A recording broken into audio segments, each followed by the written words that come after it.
Hey, what's up? This is your girl Diamond. I go live every Friday at 7 o'clock. And today we are going to be talking about Mr. C's passing and, kind of mixed feelings I have about DL men. Part of me cares, part of me does not. So I kind of want to have that conversation and so see what y'all think about it. And so that's what we're going to be talking about today. How is everybody doing? Let's see.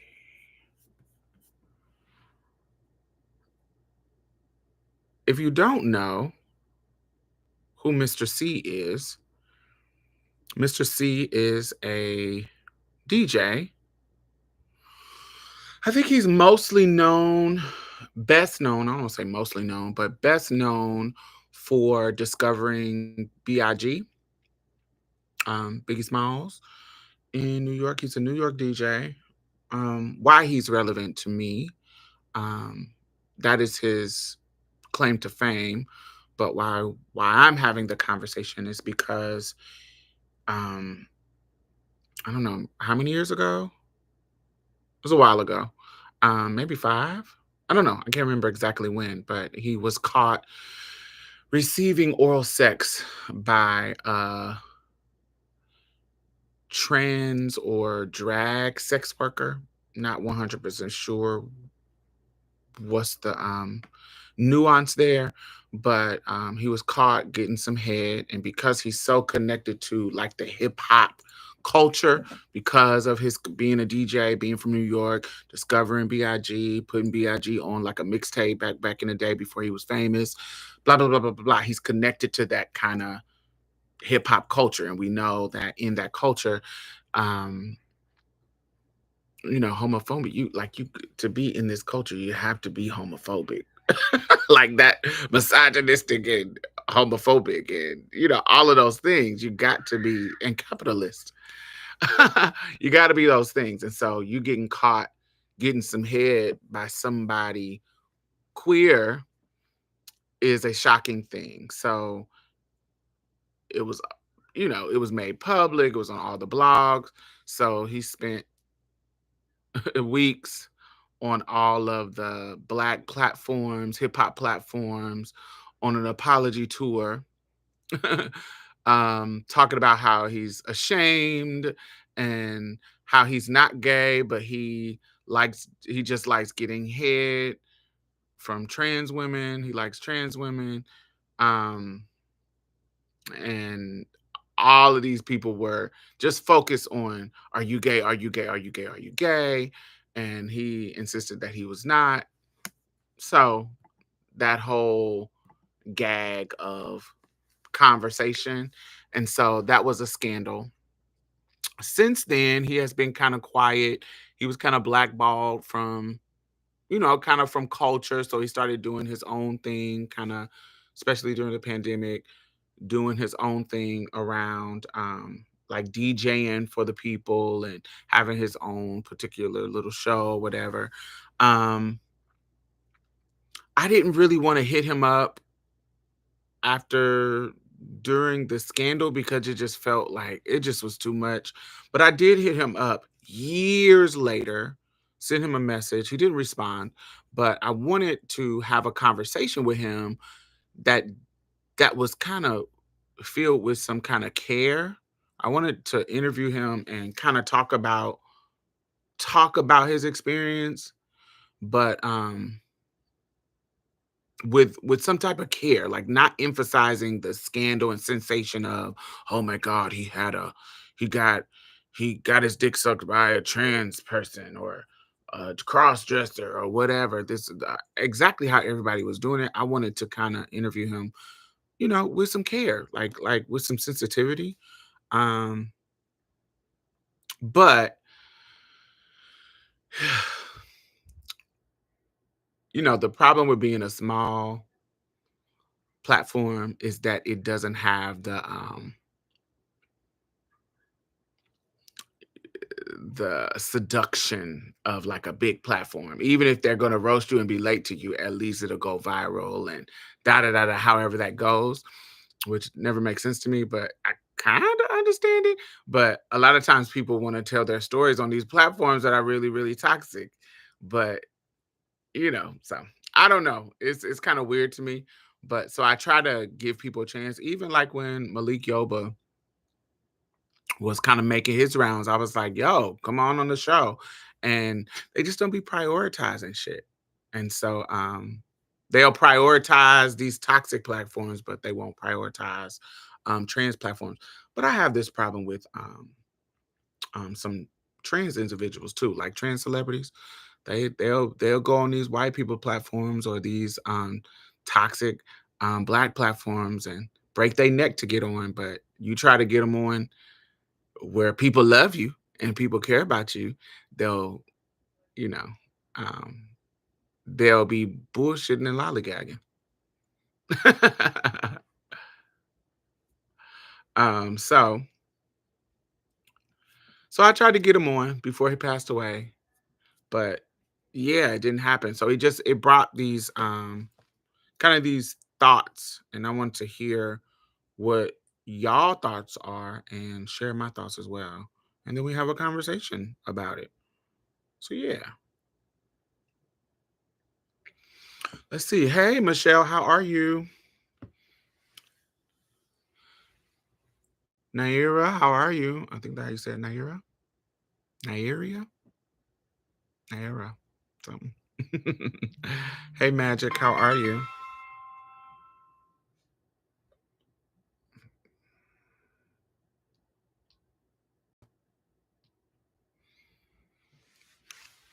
The gay community is in general, is always minimized and simplified. Mm, definitely. Um, Transamorous men definitely need to have some space somewhere. They actually do, though. They actually, I don't want to say, so I'll go into it. So they do need that, but one thing that I've learned by being Naira. Okay, great. I already discussed Gerard already. It will be out when I get off the live on the podcast. So you gotta listen to it on the podcast. We talked about that show there. It'll be here too on YouTube, but I'm not gonna post it until it's already edited. I'm just not gonna post it till I get off live. But yes, it was supposed to come out Thursday, but I've been busy, super, super busy. And so it'll come out later on tonight. Um, yeah, so let's talk about trans attracted men. So it's a couple of names for them. So for people who are not in our community, so there are men who are attracted to trans women. Now, I'm going to talk about it from the trans women's perspective because I don't see the same culture in the trans men perspective. I'm not saying that trans men don't deal with transphobia, but there's very few trans men that I see having issues with their partner being down low. I'm not saying that they don't get it at all, but I know tons of trans men that are in partnerships that transitioned with them, their partners transitioned with them. Trans men keep a woman on their side in public, doing platforms with them. It's just a different life over there. I'm not saying that there's no hardships. I wanted that to be very clear. But when it comes to partnerships, um there is a different it's just a different level of shame when it comes to men who date trans women compared to women who date trans men. It's just a difference. And if you don't think that it's a difference, I don't understand how you don't think it's a difference.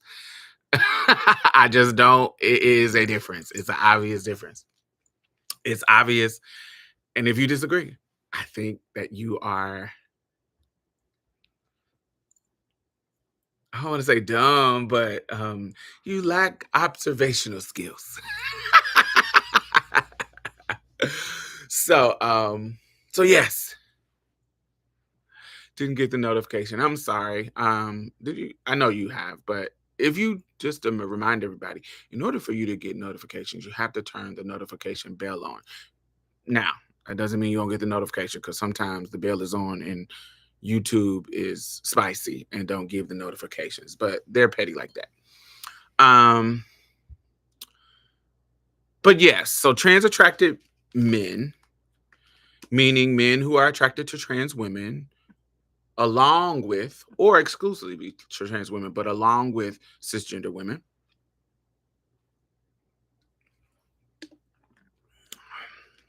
Um, derogatory names for them is tranny chasers. um, the more, oh, is it politically correct? Not politically erect. Politically correct. Uh, that needs to be a poem. Politically erect.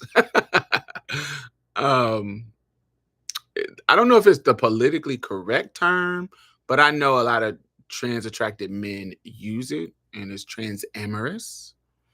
I like to trans amorous feels more, and I'm not one of them, so I'm just speculating. Trans amorous feels more for men who are looking to partner with trans women. Trans attracted, I feel like trans attracted could be them, or it could be like clients, just somebody who wants to objectify you and use you sexually for their fetishes. I feel like they can be trans attracted too. Trans attracted feels more broad. It includes the people who want to be in partnership and people who want to be just hooking up. Trans attracted, because it's just about the attraction. Trans amorous for me feels like a man who has matured, a tranny chaser who has, it feels like tranny chasers in the beginning. Trans attractives, then they tranny chasers and then they turn to trans amorous if they mature. And they start seeing trans women as humans instead of human blow up dolls with dicks. But so we're talking about love. I don't want to go down the dark path of murders, because while murders um are important to discuss, I don't want it to be overshadowed that there are men who love us and there are men who don't murder us. I've been with men who did murder me. There's multiple trans women with men who didn't murder them. Uh, there's yeah, I don't, because that's not, I know that dominates the storyline around our deaths, but I don't want that to dominate this conversation. I think it's important to talk about, just not right now. Because I want to talk about the love part and the relationship and romantic and sexual side of it, and how men are navigating that.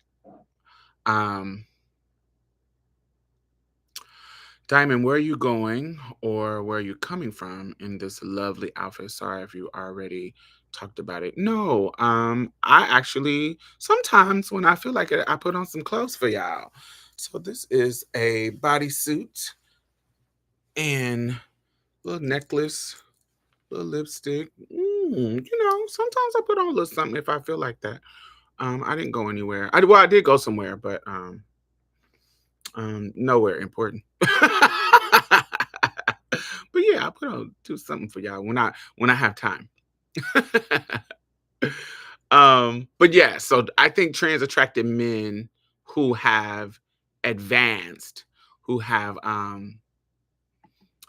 who are mature enough to say, you know what, I think that I enjoy this to the point where I want to be in right relationship with trans women. And they go to the point of wanting to be in real relationship, meaningful relationships with trans women. I think those men, I think those men are trans amorous. So, but the problem that we have as trans women and um, of not being seen as human or not being respected in the broader culture, a lot of times that put men who are attracted to us in a position to be able to see us that way as well, but still try to engage with us on a sexual level.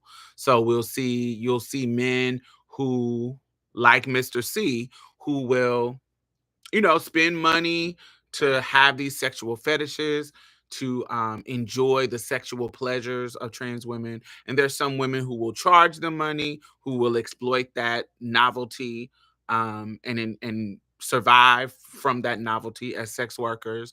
But it's also trans women who are not sex workers, who, for their own pleasure or their own oh, thumbs up. Their own pleasure, because I don't always want to make it seem like it's low self-esteem, or low self-esteem will allow men to use them in that way. Okay? Because sometimes I don't want to take the agency from trans women to make you think that we're just all out here being used by men for sex. Sometimes I use niggas for sex too. There's men that come over my house just to suck my dick because I want to get my dick sucked. Period. It's not about, oh, they using me and I'm using them. We're using each other for a nut.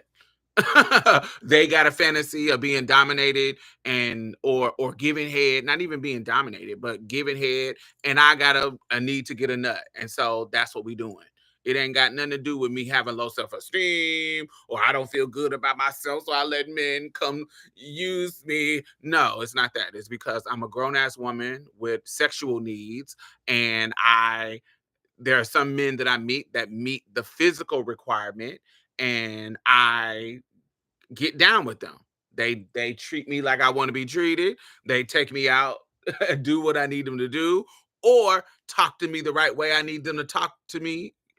And then we make it happen and we make it work. It's not about self-esteem. It's not about me not thinking of myself worthy enough of love. I just don't want love from them. I want a nut from them. Get the difference? Um, yes. And so sometimes I'll meet somebody that, you know, that's what I want from you. I know you're not the type of dude that I would want to hook up with. But you're a perfect mouth to enjoy.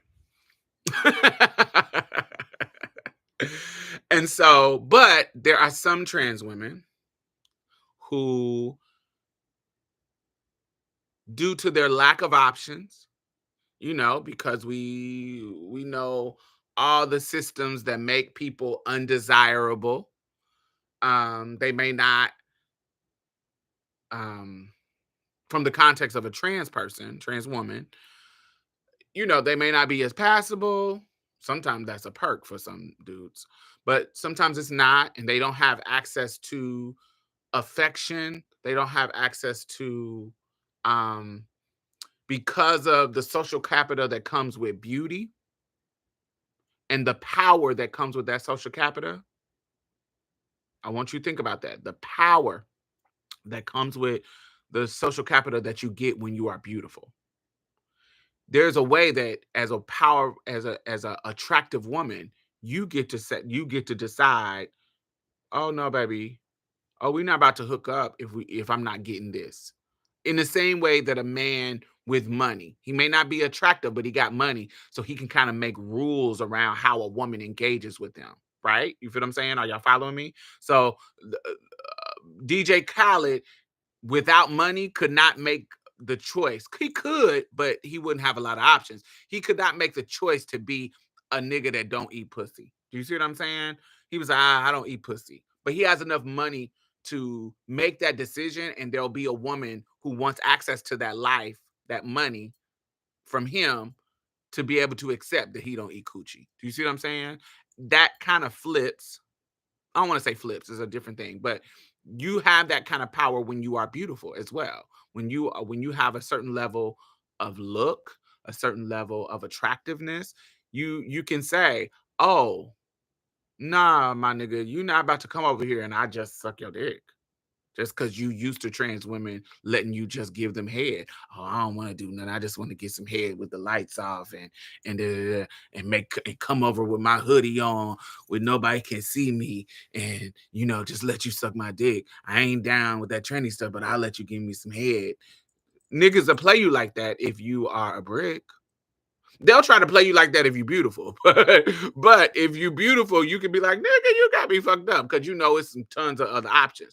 But say that you don't have options. Say that you're not beautiful. You've been deformed by silicone. You're not as passable. You don't have the money to get FFS. You don't have the money to get lasers. So you might got a little, star crunch on your face with the ingrown hairs and you ain't got the expensive wigs with the baby hairs and the clear lace. You got the synthetic wig to make you look like you got a plastic helmet on, strand of hair. You get what I'm saying? You just the kind of girl that just kind of rough around the edges because you ain't learned how to do the stuff you need to do to look however people find attractive or whatever. Or just genetics. You don't have the genetics that fit the whatever standard of beauty that you're up against in the culture. And so your options are low. And so you meet this fine ass dude to you who is fine. You may not have access to tons of, I'm just trying to keep it gutter, keep it real. You meet this fine ass dude who you may not have access to this type of fine. And if he's in a position where he like, oh, I'll get my dick sucked by you, but we ain't doing nothing else. You don't have the power to say no. You have the power to say no. But if you want to have him, however you want to have him, then however he lets you have him, then you just gotta accept it. Instead of saying, like me, nigga, you got me fucked up. Honey, I mess with dime piece, my nigga. But I have options. I'm a beautiful woman. And I don't say that humbly. I'm not the most beautiful woman. No. But I'm beautiful. People look at me and say, "Oh, you're so pretty." And that's okay. For you to acknowledge that about yourself and me to acknowledge it about me. That's what it is. And so I don't let niggas run over me. But some people are in a position where they don't have that power. They don't have that social capital. Got it? And young girls, that social capital fades because I'm also 43 now. And I'm getting older. So I don't look like I did when I was 26. So the social capital that I had when I was 26, I don't have now at 43. I look older. I'm bigger. I'm tits is sagging more, face is sagging more. Whatever the aging process is happening, that's happening to me. And so the social capital that I had when I was in my 20s is not the same that I have now. I can't, honey, the young boys is looking at me like badass auntie. Come on, let auntie come through. No longer do I have the power that I used to have. Now, sometimes I can come through in the young trade, be like, what's up? Auntie, you fine. But it didn't used to be that. It used to be, God damn. You feel what I'm saying? It used to be, you in their age bracket. So let me add, it is not advantageous for you to invest all of your power, all of your strength, and all of your self-esteem and your self-image in your beauty. While it is a powerful tool to get you into doors, it is a powerful tool to a tool you can use and a tool that gives you advantages that you did not earn. It can be privilege. It is not an investment because beauty fades. Don't invest in it. Don't, throughout your whole life, it needs to be something else because it's going to fade. So anyway, There are men who will, and this is not exclusive to trans women, but the nature of the culture allows it to be acceptable for them to do. So, in a different way. So, it is behind the mask, behind the mask of cis heteronormativity, it is normal for men to be womanizers, to objectify women, but public facing, it's actually not cool to objectify women. It actually is looked down on by women. It's looked down on by respectable men. Think about our president. I talked about this before. You cannot become the president of the United States without being married, without having a family, without take. It is actually a status quo to be married and have a wife and take care of your wife. Do people beat their wives and mistreat them behind closed doors? Sure, but that's not a good look in public. Does the culture allow men to mistreat women behind closed doors? Do they talk about it in the locker room, in private conversations? Yes. So the culture of men, there's things that are acceptable, straight men. There's things that are acceptable behind closed doors and looked on at as negative in public. So you can't beat your wife, you cannot take care of her, you can't be mean to her, you can't call her bitches and hoes in public because that makes you look like a bad man. You see what I'm saying? But niggas do that behind closed doors all the time. But with trans women, it is okay and they expect us to think that it's okay for them to do all of this stuff, negative or positive, behind closed doors because there will be negative consequences that come with being a trans amorous man in the public. Got it?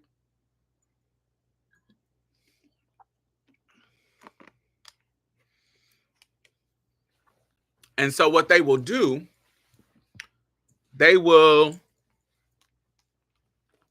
say, they will make all these excuses about. Let me give you a perfect example. So there was this dude who I messed around with in high school, and I've been messing around with him since then. We're off. When I went to Indianapolis, not this past weekend, but the time before that, we hooked up. Most of the time when I go back home, we hook up. We talk. Even when we're not hooking up because we don't live in the same city, we talk about life. We talk about, just all kinds of stuff. We just talk. Usually around gender stuff, not like gender identity, but like women's issues, men's issues, da da da da. But sometimes we'll talk about sexuality, and he'll have these like weird conversations with me. Let me give y'all a perfect example. I'm gonna look at our conversation. And see if I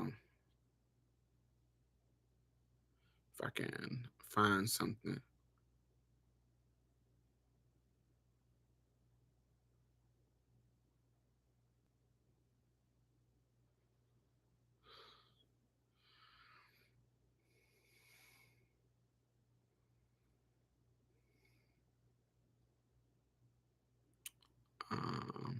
It's not easy for me to find.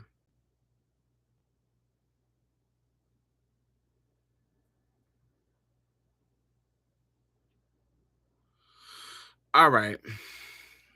So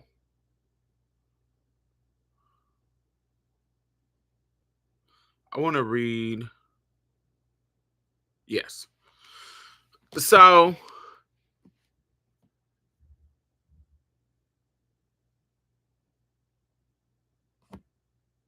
he will say all of this kind of crazy stuff. Y'all still with me? Let me see what I missed. A decade ago, the conversation would not exist. Mutual exchange of pleasure is just that, mutual exchange of pleasure. Exactly. Mother Diamond, please forgive me, but what is a brick? Is that code for undesirability?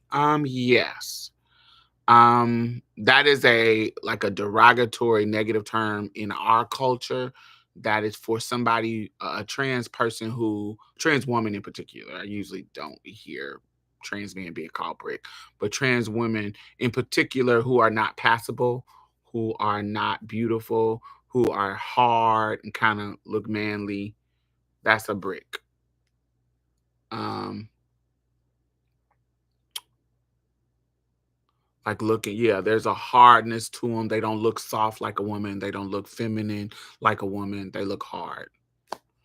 Um, Mother Diamond, I was young. I hated when men would scream, "Go down" at me when I was walking. Goddamn. Yes. Um, yeah, so that's what a brick is. All right, so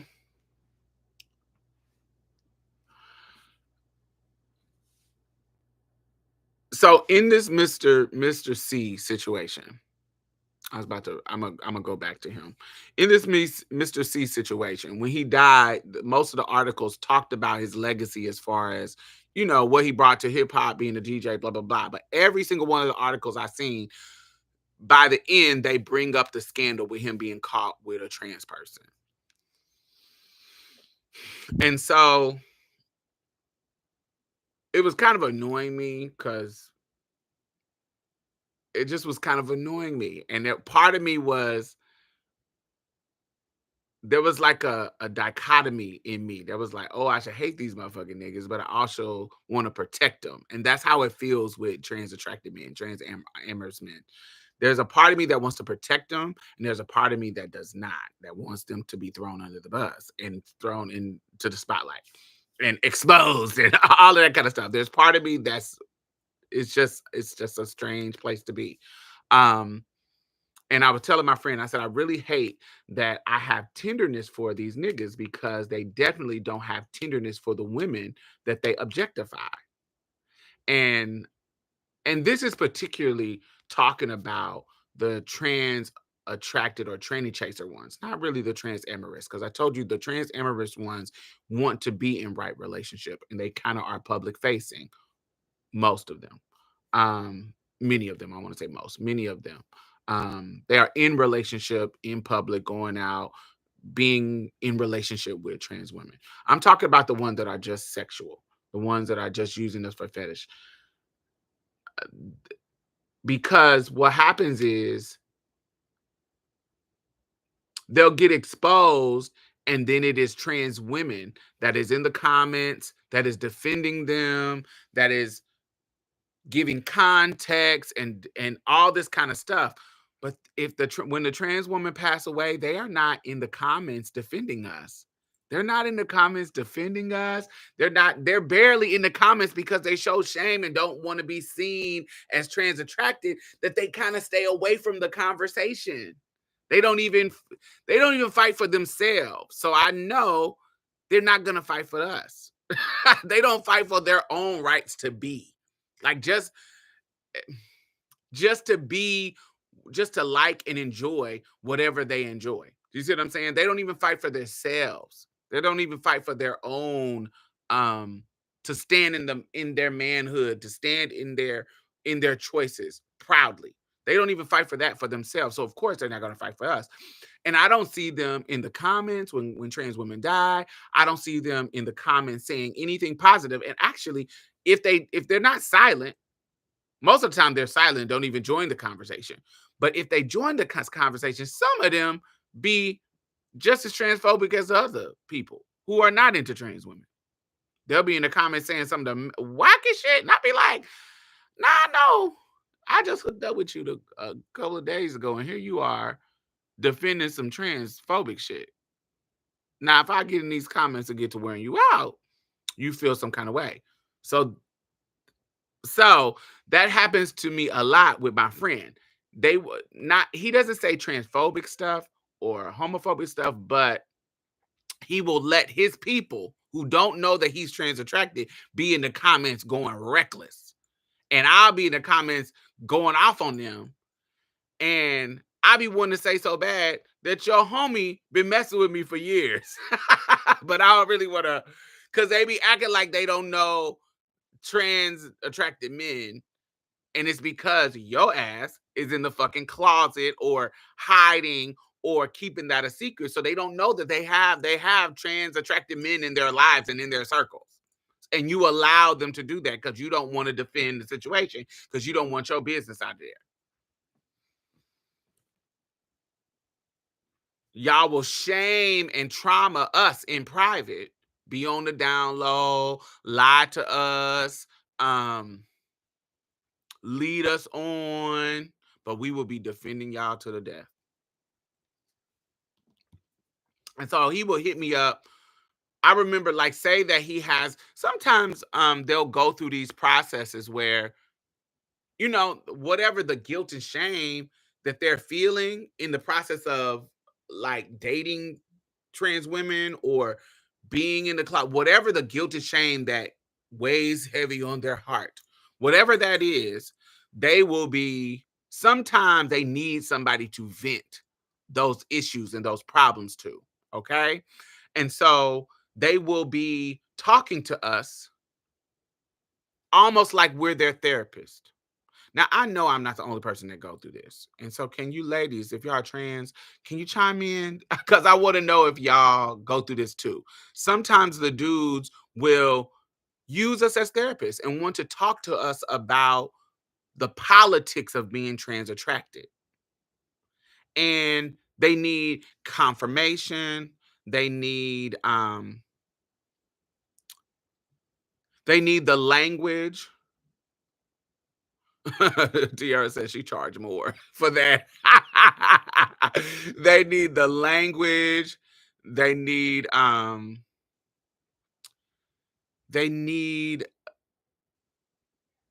explanation around things. And it starts when they're really, really young. Andrea says, I'm always meaning they are needing reassurance.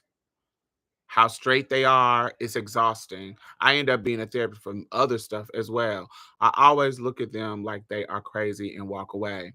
And so it'll be something that's like, and when you're young, right now, as a mature woman, I'm able to set the boundary. But when I was young, there was a part of me that felt sorry for them. So I would talk to them about these issues and like, no, you're not gay. If you don't like men, I'm a woman. And so you liking me doesn't make you gay. And it's not me saying it like that as if I'm not telling the truth. It's just I cared more when I was younger. I cared more about them having the language to express themselves just in case that they did have a conversation with somebody. You feel what I'm saying? Just in case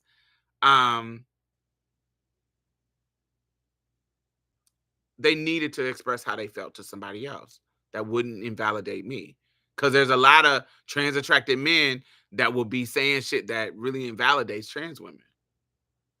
I think we recently had a video go viral. I think if y'all remember that dude that was leaning in the car and the man was asking him all kinds of questions about him dealing with trans women and being gay and da da da da da. Sometimes they don't have the language because people are not talking to them about the language. And so I have these situations where they will be tone deaf coming to me with these problems.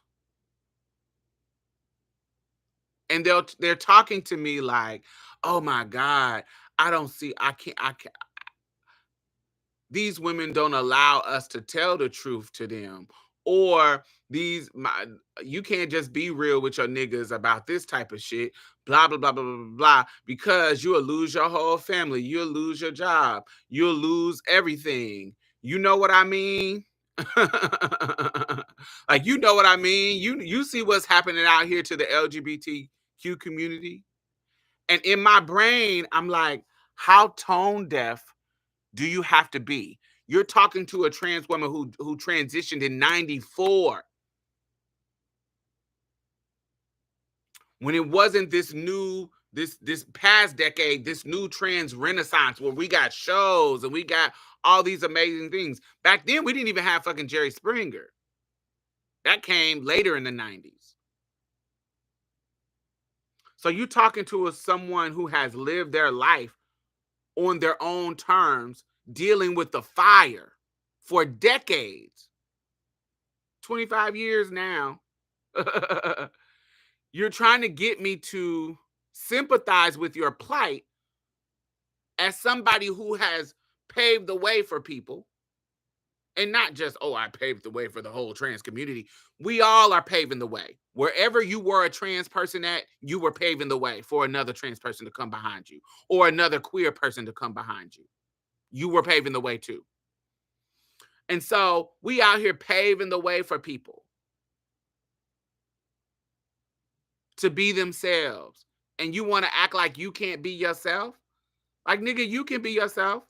And if you lose, and it's not saying that there's no reality of consequences. I know that there's going to be consequences to your life. But what consequences would it be? You will lose people that's not your friend anyway? Because do you want somebody in your life who doesn't love you unconditionally? And how many friends you got that really support you? Who would you actually be losing that actually is worth a damn? Because any other problems you got, I talked to you when your father died, your homeboys didn't fucking show up for the funeral.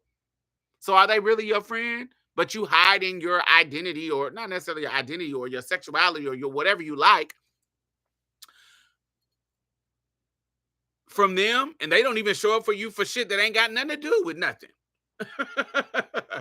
They don't even show up for you for anything, but you're protecting these kind of whack ass friendships.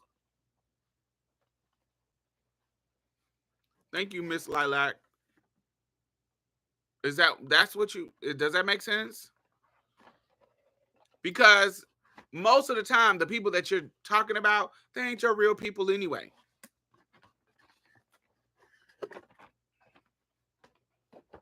Get me a snack, honey. I'm starving. They're not your real people anyway.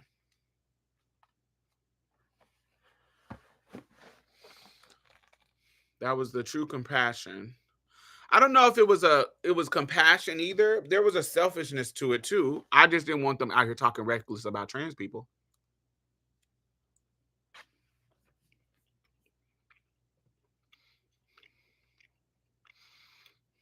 Empress says it's just too much information out here now. Diamond, I just don't have the energy or the patience anymore. I don't have the energy and the patience anymore now.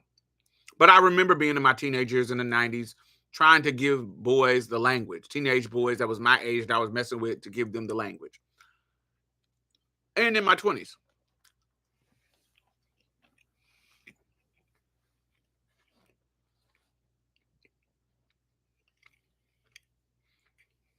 Mm-hmm. You be having pillow talk with these dudes, educating them, and they go back and say the most dumbest things. I don't have the energy anymore to do the labor. That's legit. It's like, I'm a black trans woman. If you don't get the fuck, go the fuck on, right? So that's how I feel sometimes when he's talking to me, and I have to remind him, you're talking to somebody who's been through the fire, who has risked, who has lost jobs, who has lost things. And so I don't have the same sympathy for you. I just don't. Especially now. If I can survive, you can survive, and you're a cisgender man. If I can survive, you can survive. Because you got way more privileges than I do. Because I'm the actual trans person that's dealing with transphobia.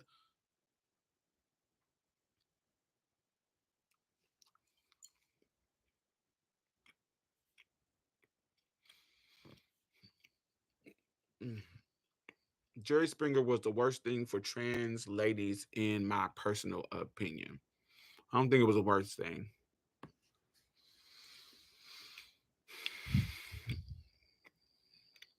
It was a double-edged sword. Was it the greatest depiction of trans people? No. But it was a depiction of trans people. At least people were seeing that we existed. And other trans people like myself could see these women on TV and say, oh, they like me. And while it may not be the best representation, it was affirmation on a certain level. So I don't want to say it was great or that it was horrible. I just feel like it was a time in our culture where it was ugly. It's similar to Black people when we were in the time of the culture where we were just being depicted as maids and being depicted as, slaves or whatever. That was a horrible image, but we were Black people in movies. It was a time when we couldn't be in movies at all. And I'm not, and it's not me taking crumbs, it's just looking at it as, oh, there's a positive to it too. It was a bad time, and I'm glad we're not there, but that had to be for us to get to where we are now.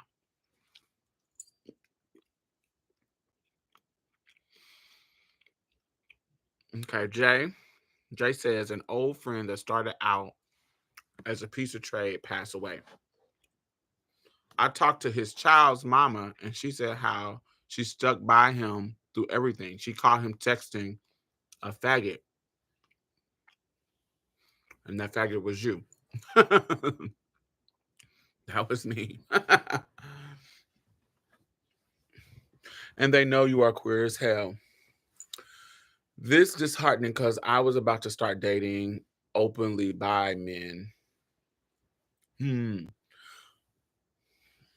From top of my head, you, Station, and a few others paved the way for the younger ones like Miss Vicky. Paved the way for the younger ones like Miss Vicky and other paved the way for you here in Indy at the time in the 90s.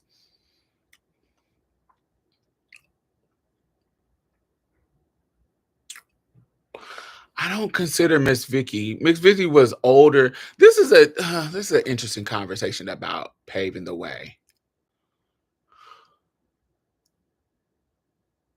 I guess everybody adds to the bucket. I just don't consider Miss Vicky one of those people. She was older, but the way she navigated the world was too selfish for her to be paving the way for anybody.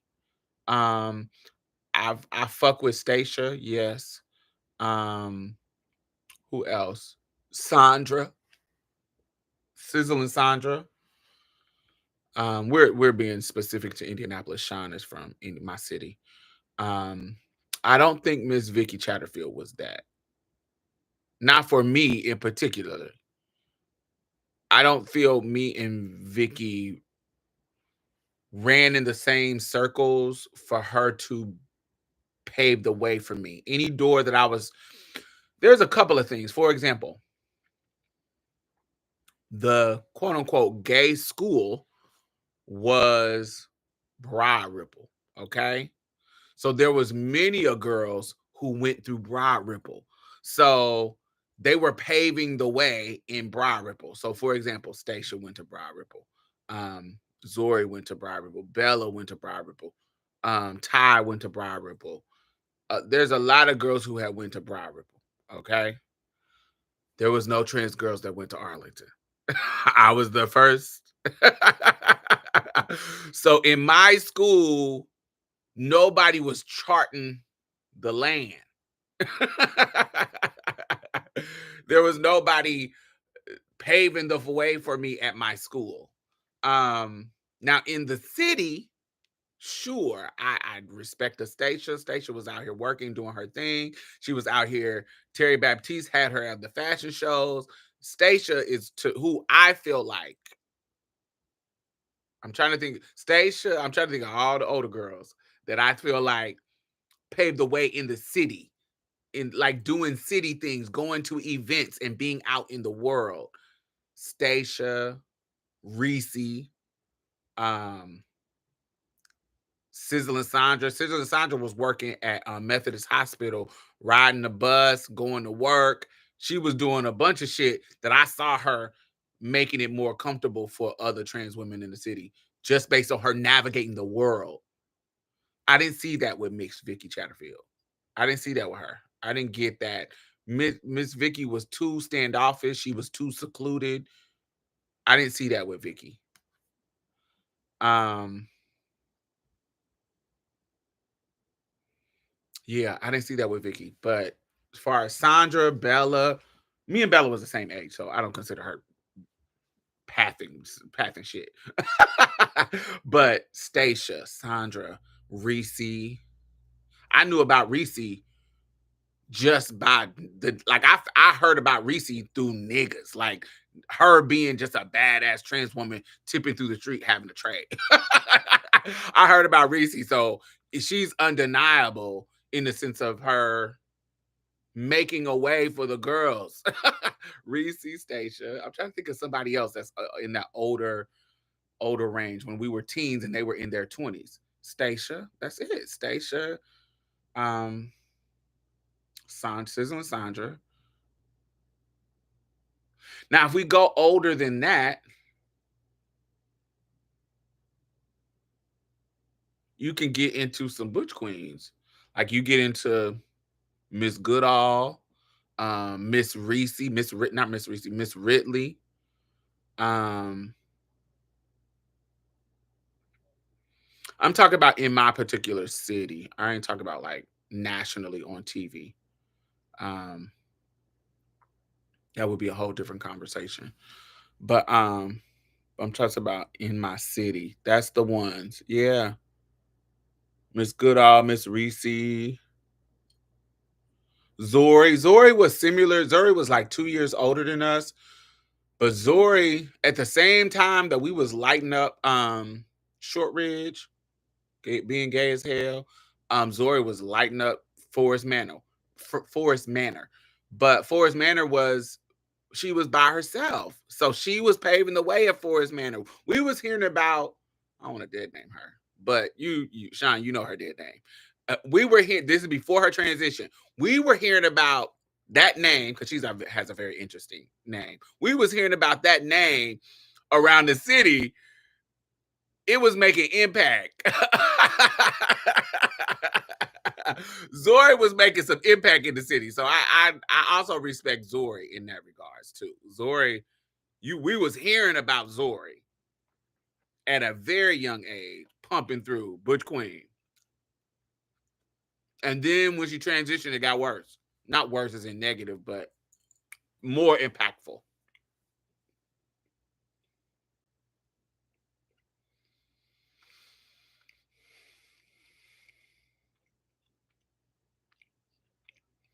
Um, yeah. Let me see. But yes, that's my thoughts about that, Sean. That's my thoughts. Yeah, I used to go to Uptown too, baby. But yeah, Zori used to. You just heard about Zori when I was coming out and I hadn't transitioned yet. She hadn't transitioned yet either, but she you heard about Zori. I heard but she said she heard about me at Shortridge too. You see what I'm saying? Like we heard about each other. I heard about her getting kicked out of Forest Manor for being in girl clothes. I heard about that through the grapevine, through the straight grapevine, not even like the gay community. I wasn't even in the community yet.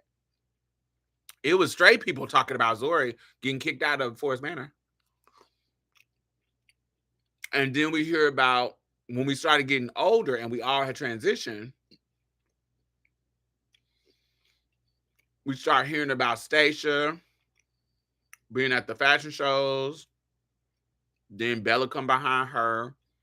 We hear about the girls going to the rink and breaking up the rink. You just will hear at StarQuest, the girls going to StarQuest and doing that. So I don't see Miss Vicky Chatterfield. Vicky Chatterfield was one of those. I don't know if y'all have one of those in y'all city. But Mickey, in my mind, Vicky Chatterfield, she's one of them old trans women that were mean.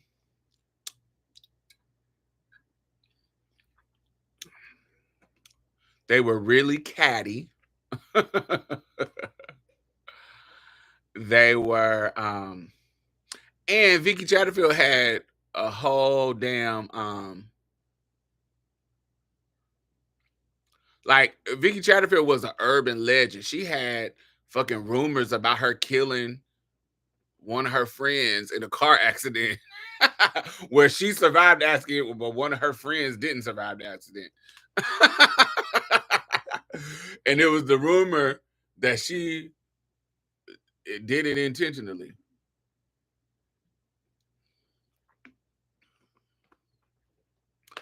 Old mean transgender ladies is similar to old church women. Less respectability. The Lady Chablis. That rumor is still legend. I know you know. She just one of them people that just them interesting characters in the city.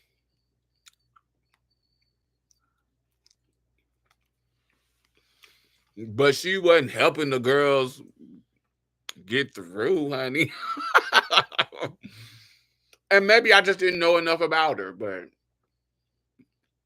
she wasn't she wasn't nothing to me. No shade. And she would see me. She would see me and call me, hey, come here, red girl. You a red girl like me, because she was light skinned. And in our city, there wasn't a lot of light skinned girls. There was like only three. Everybody else was dark skinned. It was the older one. Well, I guess Sandra. No, Sandra wasn't really light skinned. She was like brown. But Vicky was light skinned, and she was older. Like, so when we were in her teens, I don't know how old Vicky was. She was like in her 40s or 50s or something. I don't even know. She was old. She looked like a witch. Her and then Danielle. You remember Danielle, Sean? Danielle.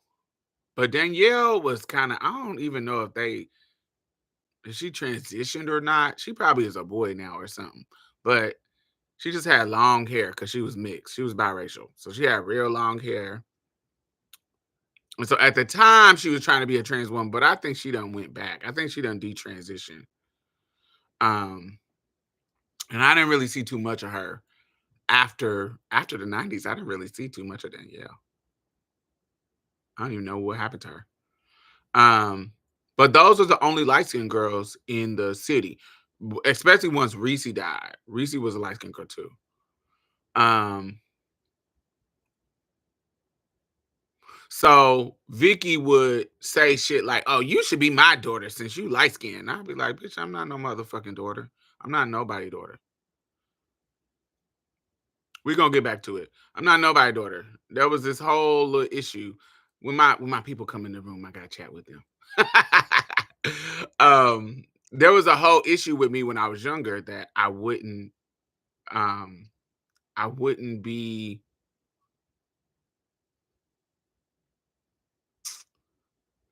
I had a mother. Like there was a weirdness. I didn't get the political and cultural idea of gay families. I didn't get that. I didn't but I get it now. But when I was younger, it annoyed me because to me in my brain, it was disrespecting my own mother who was always accepting of me. So I associated people who had gay moms and gay dads with gay people who didn't have people that accepted them. And so I'm like, I have a mother. I don't need you to be my mother. So it was a part of it was like a I'm not, and I don't like bitches little girl in me. It was a weird thing. They be trying to little girl you, and I don't like that shit. Don't little girl me. I'm out here doing my thing. Even though I was a teenager, don't fucking play with me. And so her talking about being my daughter and you mean and look like a witch, get out of here. No, thank you.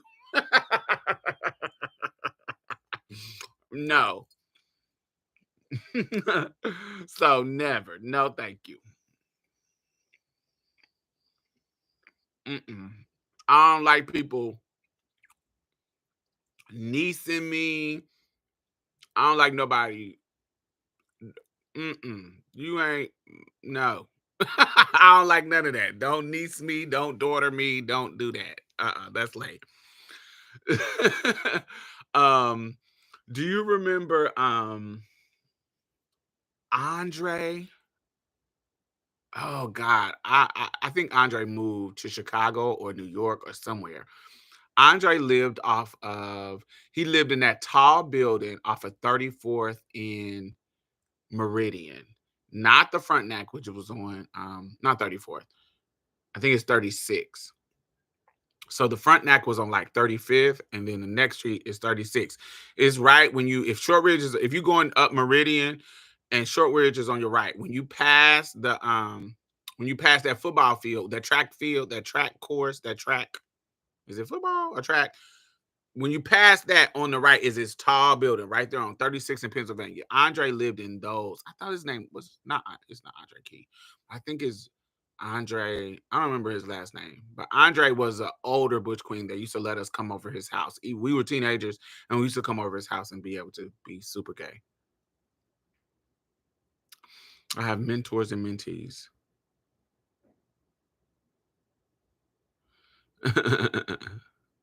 but the people who used to act funny that were in community back then, Sean, Tati used to act funny to me, but I thought Tati used to act funny because he was connected to Stacia, and me and Stacia didn't get along in my earlier days. Um, Tati used to act funny. Tamara, who lives here now in Houston, Tamara lives here now. But I don't want to say Tamara used to act funny, not to me specifically, but Tamara wasn't the very most open person. Um, wouldn't he just wasn't a friendly, cool person. But me and Tamara end up getting cool. Um, who else was? Oh, yeah, Tati was a real funny actor. Oh, Jermaine Peterson. Me and Jermaine Peterson, we um we got into it at Betty Boop's, and before once he seen that I would fight Honey, it was a whole different story. He was like, "Oh, I like this one. This one got some heart. She not scary." And our whole relationship changed. Once we were about to get in the fight, our whole relationship changed. Jermaine Peterson, but he used to act funny back in the day at Betty Boop's. Opie was always cool. Opie was always cool. Who else? Billy was always cool. Kiki was always cool. Trying to think of who else. Cold Blue, that was Jermaine's call, baby. Yes. Who else? Who else? Who else? I can't think of any other black ones. Antoine Amy came later. Antoine Amy wasn't around in the 90s. Oh, Daryl Phillips. I hated Daryl Phillips. I wanted to be his ass. Hated Daryl Phillips. Antoine Amy came later. It came in the early 2000s. I'm trying to think of the 90s girls. Tootsie Roll. I was cool with Tootsie Roll all through the 90s, but Tootsie Roll came to stay with me when I moved to Houston. Tootsie Roll came to stay with me when I moved to Houston in like 08. And he called my phone company and was running, like doing some kind of, I don't want to say phone sex, but long distance call on my phone and jacked my bill up to like, my phone bill up to like $200. And I had to put him out. I don't know what he was thinking. He was smoking crack or something. I don't know why he thought that I wasn't gonna say nothing. But anyway, but yes, back to the subject, magic. So there's part of me that cares about download niggas because I understand the fear.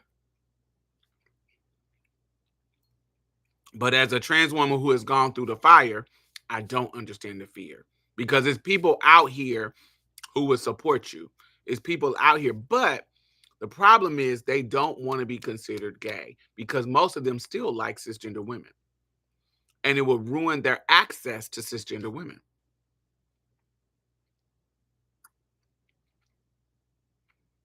It will ruin their access to pussy.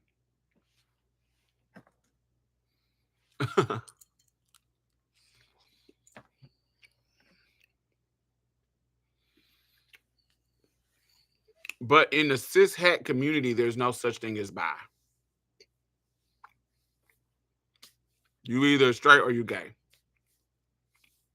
In the communities they come from now, there's some nuance in there, but when you're talking about men who considers themselves straight and consider trans women women, but knows that the world don't consider trans women women,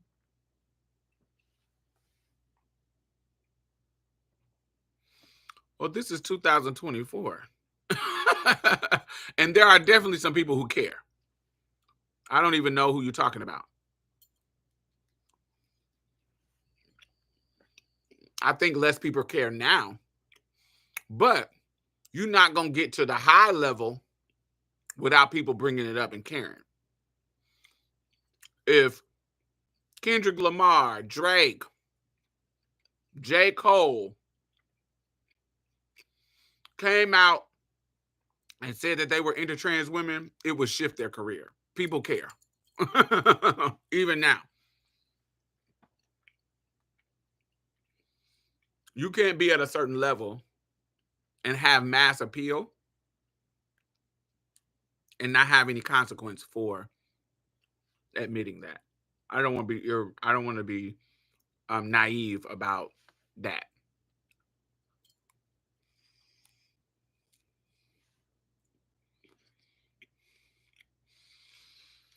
He also from Milwaukee, and they hood culture is widely known for being quirky.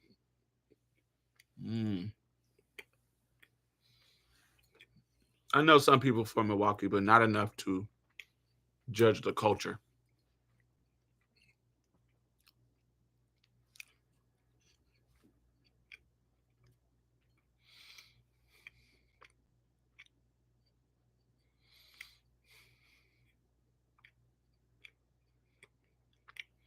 They already think Little Nas X is playing gay for money.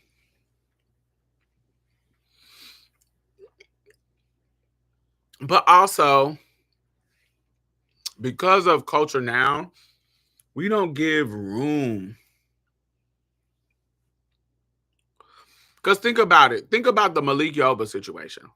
I feel like the Malik Yoba situation was the most high profilist dude who was actually trying to have a conversation. Okay?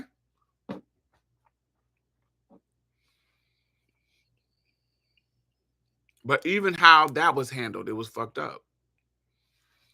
Do we give room? I'm not, when I say we, I'm not talking about the culture. I'm talking about us, trans people. Do we navigate those situations the best that we can? I don't think we do, even as a culture.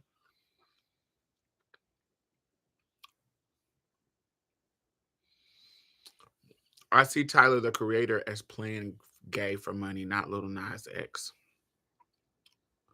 I don't see Tyler playing gay for money. What money is he getting?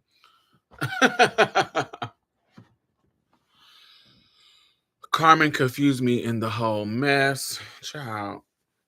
Carmen is a butch queen. Listen, Carmen came into this scenario as a butch queen. She was a butch queen on Drag Race, then transitioned after, got the popularity, transitioned after. She had the moment on Katie Couric where she didn't have the language, she didn't have the words, and Laverne had to come in and save her. I don't follow Carmen to know her politics, so I don't know anything about her. But other than what I know as far as that has happened in public. So she came into the, came into the conversation, trans conversation, with the Katie Couric situation. And Laverne came in and saved her because Laverne has the gift of gab and the language and the mentality. Okay. Then next thing we know about Carmen, Carmen is talking shit about T.S. Madison, how T.S. Madison doesn't represent her on some respectability politics shit. This is before T.S. Madison started to kind of her rise. T.S. Madison was shifting from porn to mainstream. So,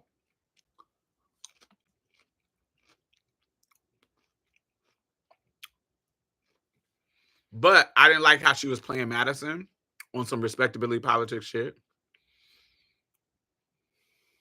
And then after that, what do we see? I think she did like a runway for some kind of show. She was on couples therapy. I don't watch that, so I don't know. What else did she do? But I don't think she had the lived experiences to speak to trans issues, or I think she still had a butch queen mentality. To me, you can tell all the things that she was saying. You know, because butch queens will quickly tell you what trans women they think is respectable. I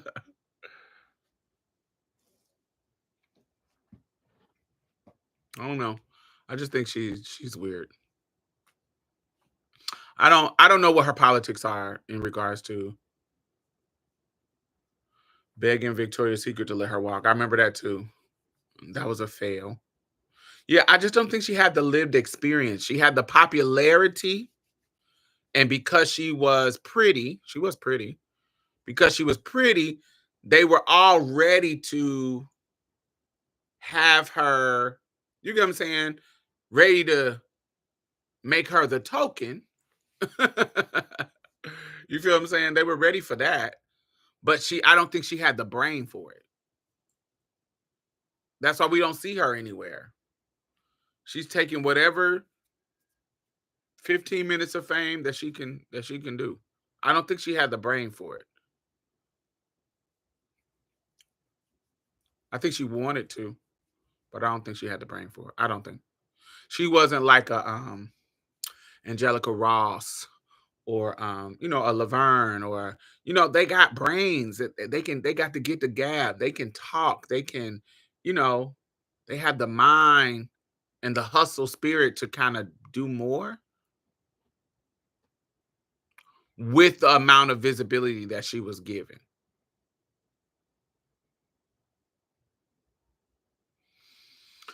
And then when you see her on the Breakfast Club with Malik Yoba,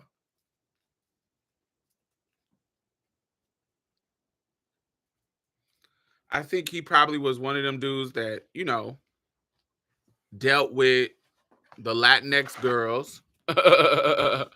And he probably was engaging with her. And then they convinced him to come on out and talk about it. This is a different time, blah, blah, blah, blah, blah, blah, blah. And we thought that he was because he had been in the, I don't want to say we. I thought because he had been in the game for so long, he had the media training to deal with the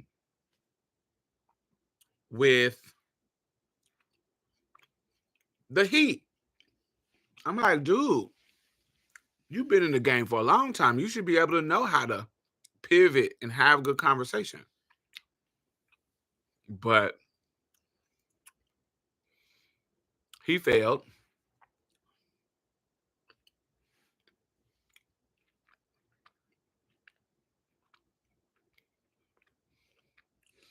It gave client escortees. Nah, it didn't give me client escortees.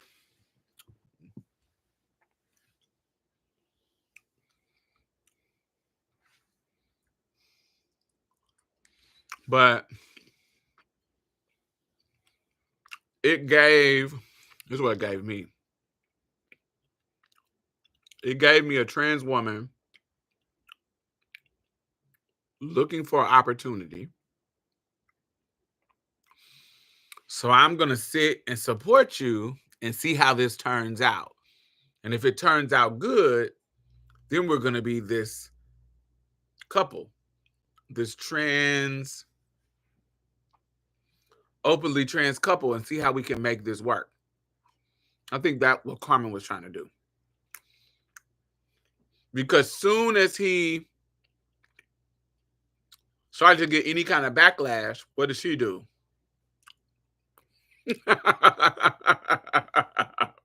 And went on to somebody else. Remember, they were supposed to be doing workshops and shit together at the Trans March, hosting events together. They were supposed to be doing all that stuff. And as soon as there was some kind of backlash from him, she hit it. And next time you see her, she's on couples therapy with some other man. I think that she thought it was going to turn into something good. And it probably could have if he would have had the skill to do what he needed to do, instead of doing that, whatever that interview he did where he blew up.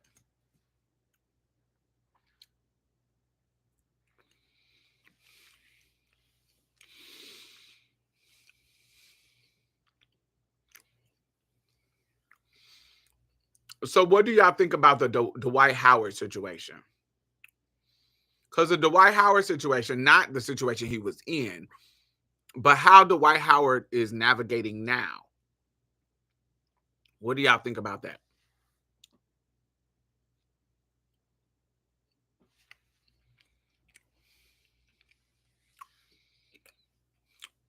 Because even when we look at the Benzino situation with Shauna, the recording of their conversation, you hear him trying to navigate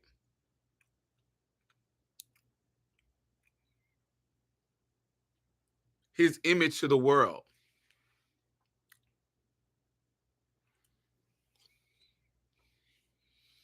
Oh, he's a predator, so I won't be getting the Jason Collins wrote out.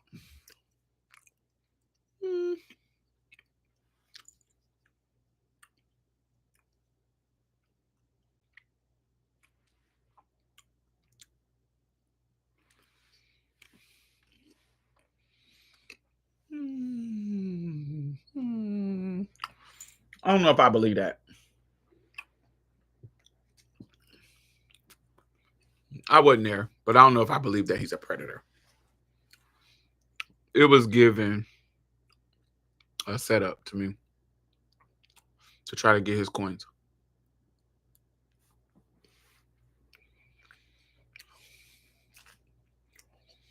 It was given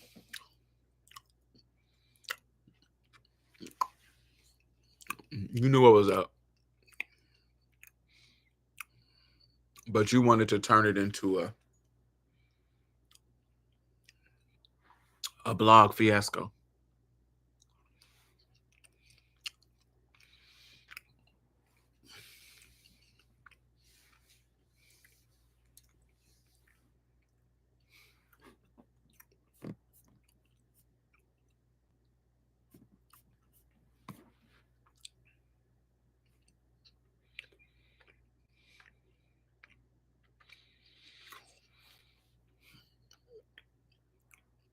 I just don't know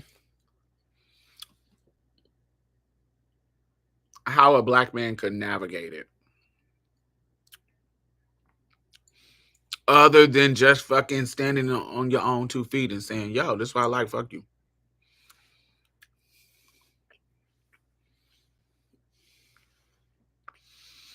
I would much rather they just do it. Like, in the sense of,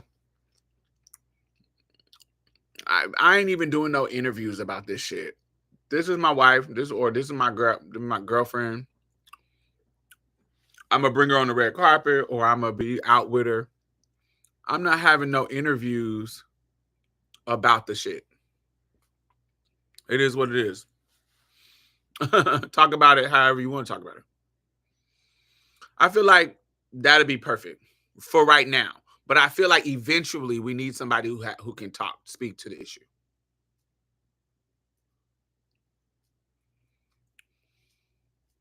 I think eventually there has to be conversation that needs to be had.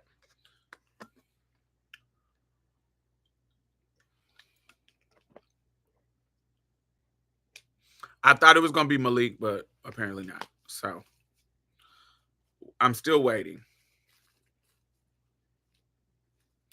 And based on what you just said, as far as the rapper, I did hear about him, but he's not really popular.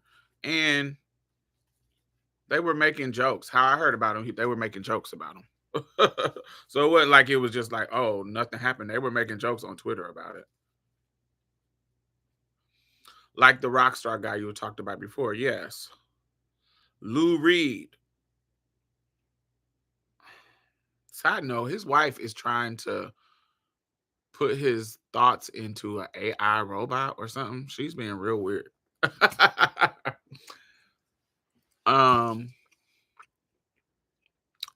Anyway, his sister's a wife. That would be fun if he wake up. If they put his thoughts or something in a robot and he tell her, I miss my trans girlfriend.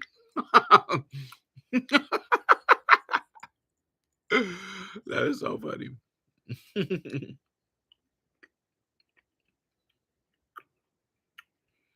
But I think that's how it should start.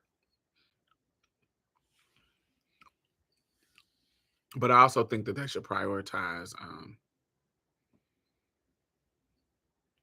talking with trans women when they do get to talking.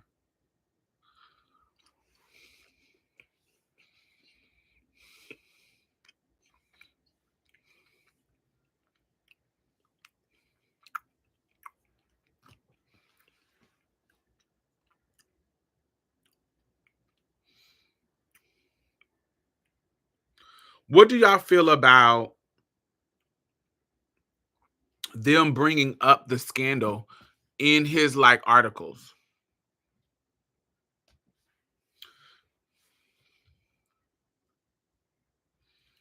Like that just it is what it is type of situation? Or because I find it weird.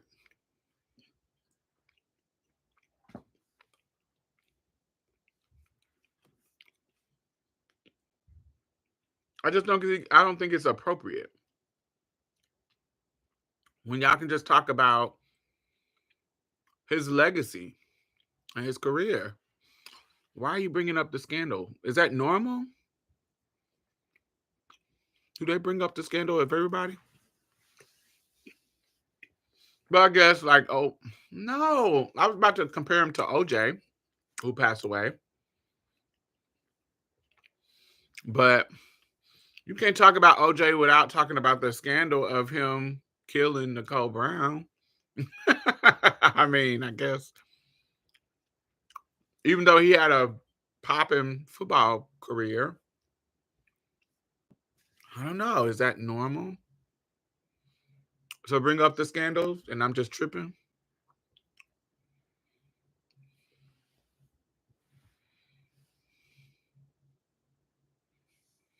His trans amory was a part of his legacy. That is the hard truth. Interesting. Okay. I can accept that. I can accept that.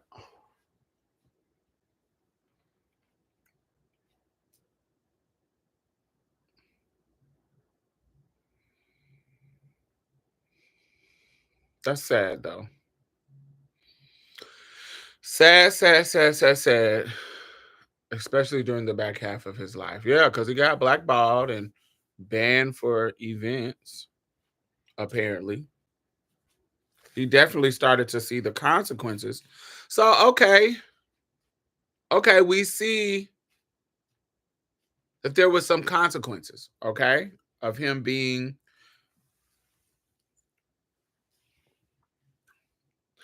But this is the thing about it. So I think if he would have handled it differently, I don't know. I feel like I don't know. So him being just on some sex worker sneaky stuff, like I'm getting some head, I'm getting caught getting some head in the car. I think when when your trans attractiveness is introduced to the world like that, it opens up the door for you to get shamed about it because you're hiding it and it's being a secret. But I think if you had a person like Malik, I think Malik was prime to be almost respected about it. Like not respected, but it didn't come out as no fucking shameful situation. Do you see what I'm saying? It's like he could just talk about it like, yo, I like what I like, blah, blah, blah, blah, blah, blah. I'm not ashamed of shit. This is who I am. This is what I do. And I'm to the point where I want to, or I'm to the point where I accept it. Like I like what I like. Boom. It is what it is. You can't shame me about this shit. Fuck you. You might try, but fuck it. Fuck out of here. I love who I love. I think it ain't nobody's business. However, he wanted to say it, but he's standing 10 toes down on it. Okay. As opposed to Mr. C, who was like, oh, I'm so ashamed about it.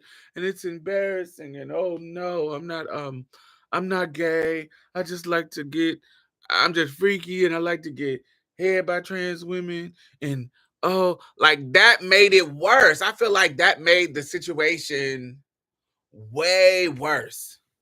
Does it make sense? Like I feel like him taking that route and making it seem like he wanted to get some therapy and recover from it, and this ain't really him, and almost like not accepting it, making it seem like this is a phase.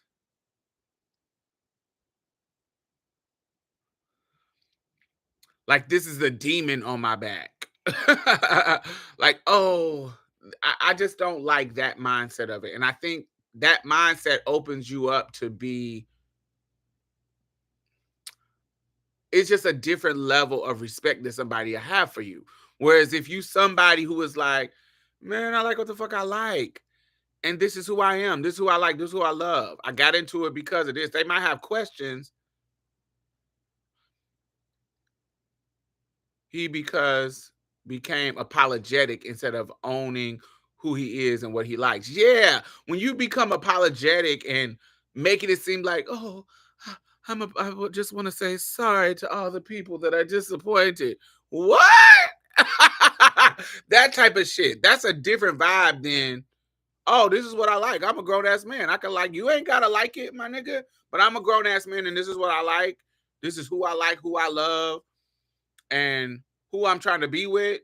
I'm a grown ass man. I ain't gotta apologize for nothing because you a grown ass man and you can like what you like, but I'm a grown ass man. I like what I like. I like her. She cool as hell. She a woman to me. She ain't gotta be a woman to you. I don't give a fuck about that. I'm not navigating who you think is a woman, who you not. I feel like this is a woman and I love her. And I'm fucking with her. She cool. It is what it is. Now what?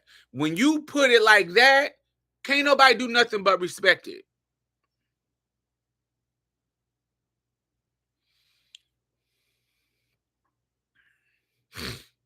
I don't know what Joe Button doing. I don't know. I never watched anything about him saying he was. I heard somebody was saying he was bi.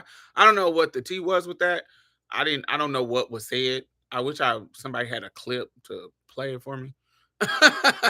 But I don't follow them like that. So I could give grace because there was no language for trans attracted men in the early 2010s. And this is a cautionary tale for the men who live in the shadows. Hmm.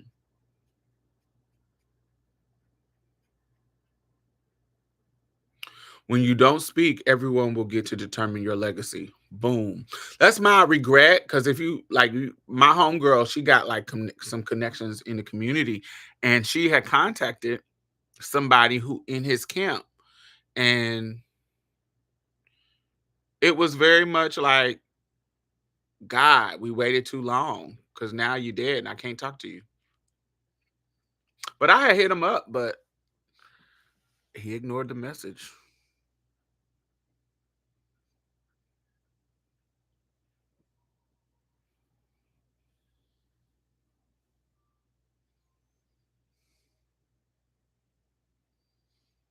And I mean, another element too is like,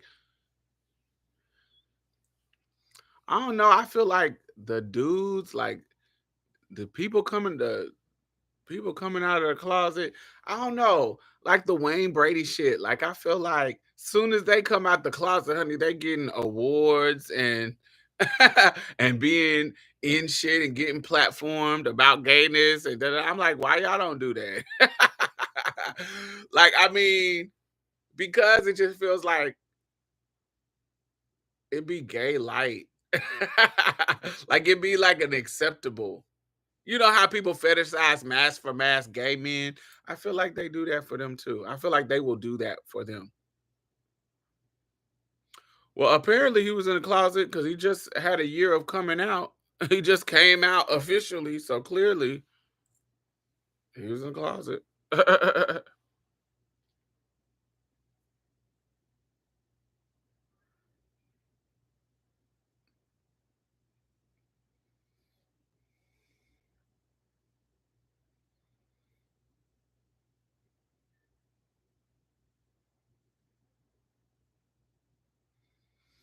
But I don't know. I just there's a part of me that cares and there's a part of me that does not. There's a part of me that's like, God, I want to help y'all navigate through this. And it's selfish. I want to keep it totally real. It's selfish because I want to help trans amorous men navigate through it so it can give us more options to be in right relationship with the men that love us.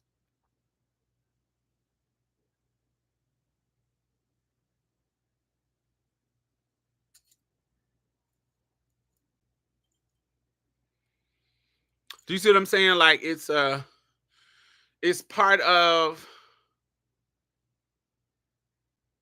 it's even more like even we were talking about the rapper recently. You know, I don't expect to live through a time where, it's just like dudes is dating trans women openly and blah blah blah blah. I feel like the work we are doing now paves the way for the younger girls. There's gonna be some young girl when I'm 60 that's like, oh, that's gonna be in a relationship, getting married on TV in her 20s and be with her man because we made it okay. Because we paved the way for it to be okay. I don't think girls now are going to be enjoying the fruits of the labor that we are in the conversations that we're having. I'm I'm willing, I want to say willing to accept it. I don't have no other choice, but I think that that's where I'm going to be. So, but that's the reason why I want to have the conversation so that the next generation can have can be loved openly.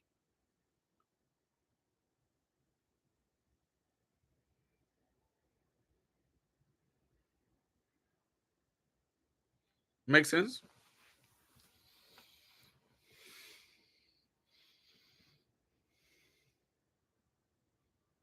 Yeah, I want to see that more. And so if it's similar to how cis women navigate cis men, like we know there's some fucked up shit about them, but we still want healthy relationship between black women and black men. Do you see what I'm saying? We still want that healthy relationship. We know it's some bullshit. So we're working and being patient and being graceful and really trying to help you get through your bullshit despite despite all of that. And so that's where I'm at with trans amorous men too. I see trans amorous men really trying, some of them trying to step up to the plate. Recently, Troy Kennedy was on the Detroit news platform talking about one of the girls that got killed up there. Um, I don't like their podcast, but what's it called? I don't even remember the name, but Chris Patterson, he's doing his thing, trying to create a space. I don't necessarily think that it's a positive space, but at least it's a space that they can have the conversation and there be some people that push back. Um, yeah, I just want them to do more. I want them to have a um space for each other to talk about trans attracted and trans amorous men. Yeah, part of me wants it to be better and wants to help them navigate through it. And so that's why the Mr. C death is sad. There's a level to it that's sad. Um, because you died with your legacy of your career kind of tarnished because of this. And I know as a trans woman that it's not fair and it shouldn't be tarnished. What you contribute to the culture is just as amazing before they knew you was attracted to trans women and after. And then I was on Twitter arguing with people because they were like, "Oh, why are y'all talking shit about him because he dated trans women? There's nothing wrong with dating trans women." And while that is true, I still had to push back that he didn't date trans women. He objectified them. He got his dick sucked. And sometimes it wasn't trans women. Sometimes it was butch queens just up in drag, trying to make a buck off of him because he's objectifying them and they're exploiting the novel opportunity. And so there, I wanted to make that distinct difference between you dating trans women and you tricking off with them because I don't find those relationships to be healthy. I don't find if that's your only relationship to trans women is to be getting your dick sucked in a car late night under a bridge. That's not dating trans women. That's a fucking John. That's not a man, a healthy relationship. No, that is a trick. That's a John.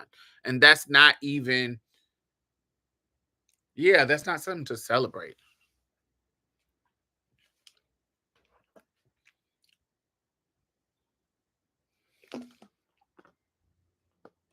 So part of it's like it's a date, but it's not dating, right? Um, it's not and that's I don't want it, I don't want him to come off the hook for being objectifying. You see what I'm saying? Like, nigga, I don't want you ain't somebody who is caring for trans women, so I don't want us to be fucking defending you like you just was out here cutting for us. You were out here cutting for us and making it seem like you was down because you was not. So yeah, that's my thoughts about Mr. C. That's my thoughts about his death. I, you know, I wish he would have been able to have a real conversation without the pressures of and judgment of the public. I wish that I would have had a conversation with him, but it is what it is. You sometimes you can't get that kind of closure. But yeah, rest in peace. And that is my thoughts around Mr. C's death. Um, yeah,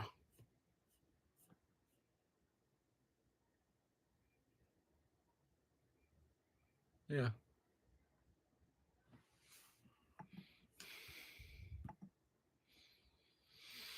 What else do y'all want to talk about? Here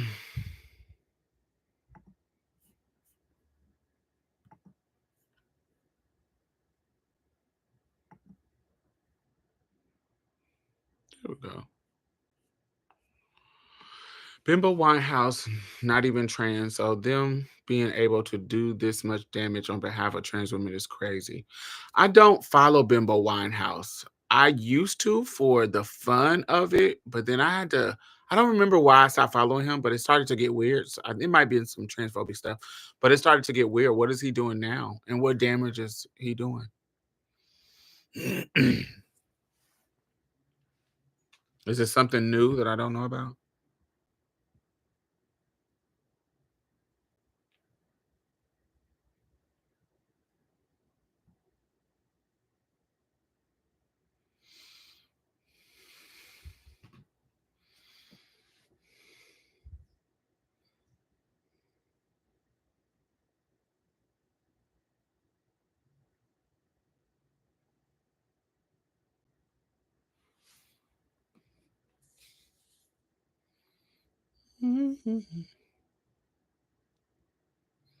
I don't have anything to say about OJ because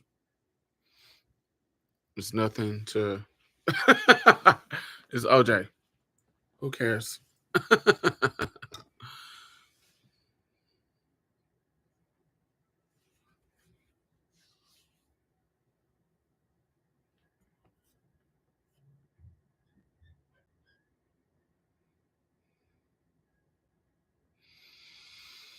He was the girl that Mr. C was exposed by.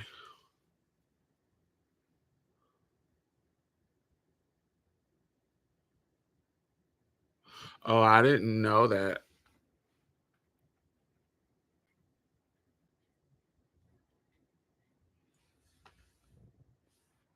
From what I'm to understand, he was caught by the police getting some head. Is Bimbo the one who ran the story? Or are you saying Bimbo was the girl that was sucking the dick?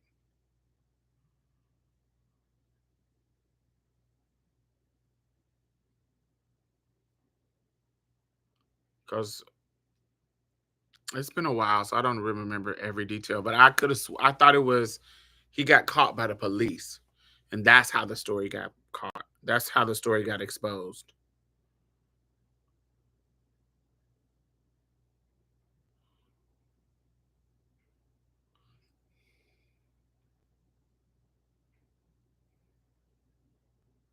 Oh, Bimbo exposed him a second time. Bimbo got up in drags on the stroll and recorded the interaction and posted it. Oh, I see.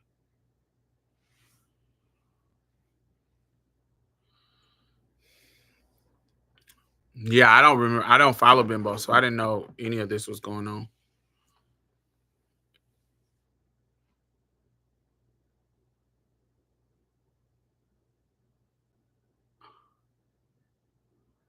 Gotcha. I yeah, when I got hold of the story, they were I remember it being two incidents, and I remember it being one where the one that I remember the police called. The police caught him. I guess that one didn't get a lot of buzz, but I guess the one with Bimbo got a lot of buzz, and then that brought the other one up. I guess I don't know, child. Because once I got into the Mr. C situation, he was on whatever the show was, whatever there was a show that they had an interview with him on. Yeah, the second one caused him to come forward. That makes sense. Gotcha. The Bimbo incident made him go on a pilot tour. Gotcha. Gotcha. Gotcha. Gotcha. Well, I mean, but Bimbo is a butch queen. Y'all, a messy butch queen. Y'all, I know y'all didn't expect him to have any grace about it.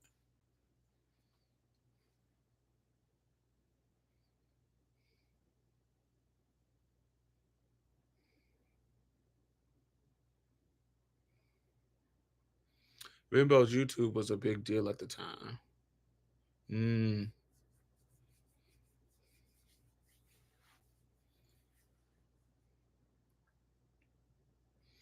gotcha, gotcha, gotcha.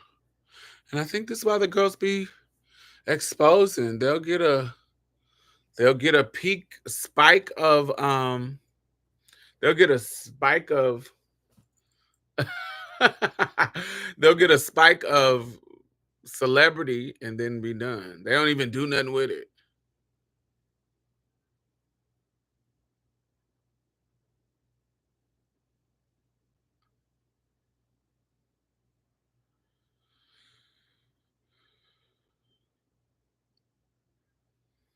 Yeah, Wendy always get the tea.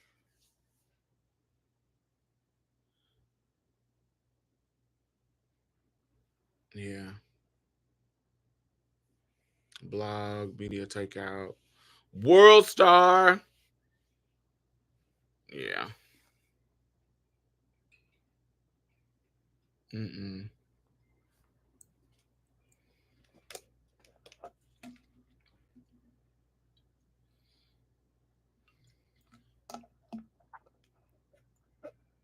When did this actually happen? Was it 2016, 2015? When was this?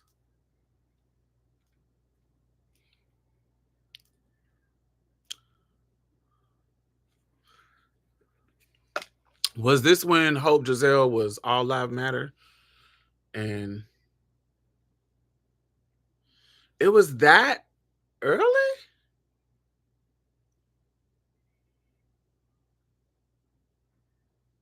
No, not when it happened, like when it all got exposed. It couldn't have been that early.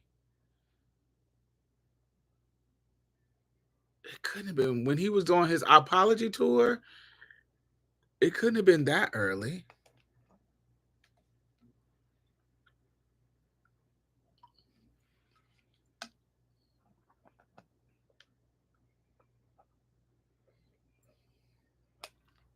I'm talking about when he was having his apology tour. That was 2013.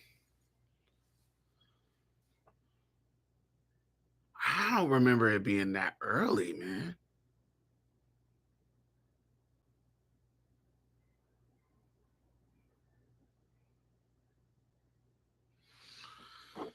I don't remember it being that early.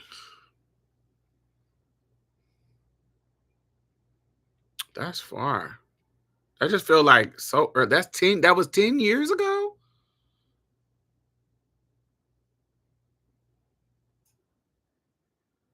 Damn.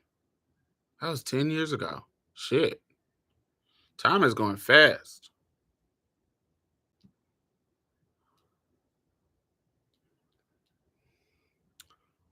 I don't know why I thought that was like 2015, 2016.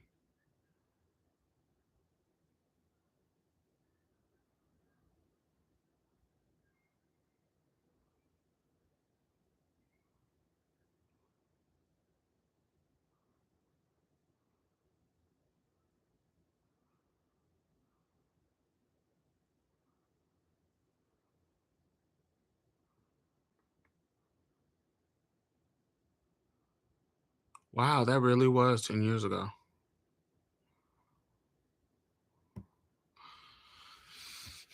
I don't know why I thought that was super earlier.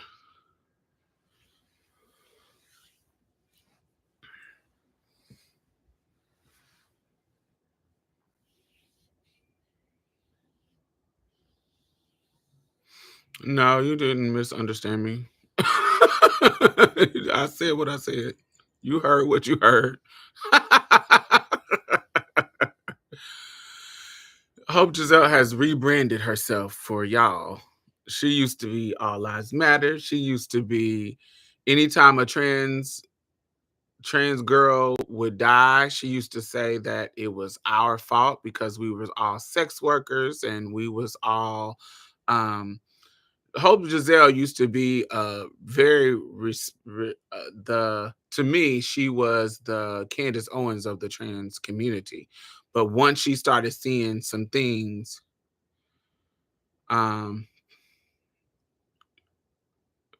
once she started seeing the grift, she started switching her language and started to be more pro-black and pro-trans, and she started to shift her language. She is a charlatan. She is a scammer. She is a I want y'all to think about it. I want y'all to think about Diamond Styles. Of why has Diamond never had Hope on her show? Of all the people that I've had on the show, I could easily have had Hope. Why has she not been on? Why have I not featured her? Because she's a fucking scammer. Because she is whack. She is no. There's so much shit behind the scenes that about her. From stealing, from talking shit about sex workers, from she's a fucking clown. the scamming the money from the GoFundMe from the little boy that got his hair, um, what is it?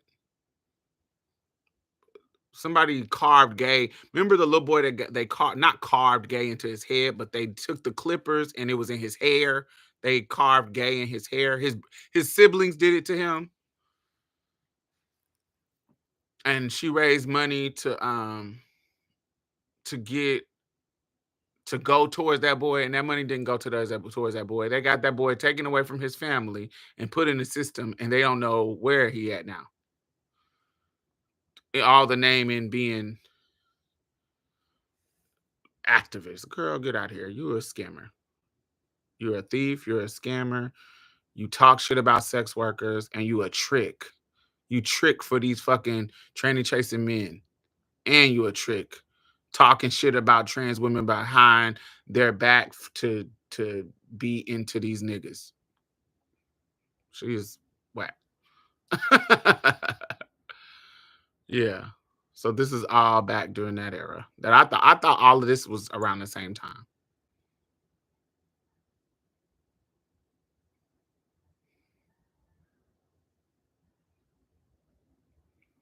But y'all, people who got into her wouldn't know that because this was back when I met Hope, because people used to tag me in her videos. When I met Hope was when Facebook Live started to pop. When they first launched Facebook Live and the girls used to start going live.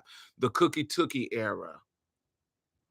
Um, Whenever Facebook Live launched, when you can go live. That's probably 2015, 2016.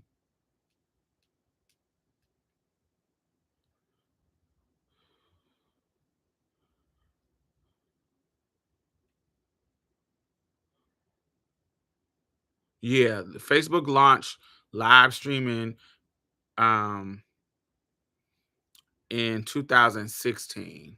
The spring of 2016. Certain people had it in 2015, but it went to the public in 2016. And so during that era, she used to be super. She used to be the TS Candace Owens.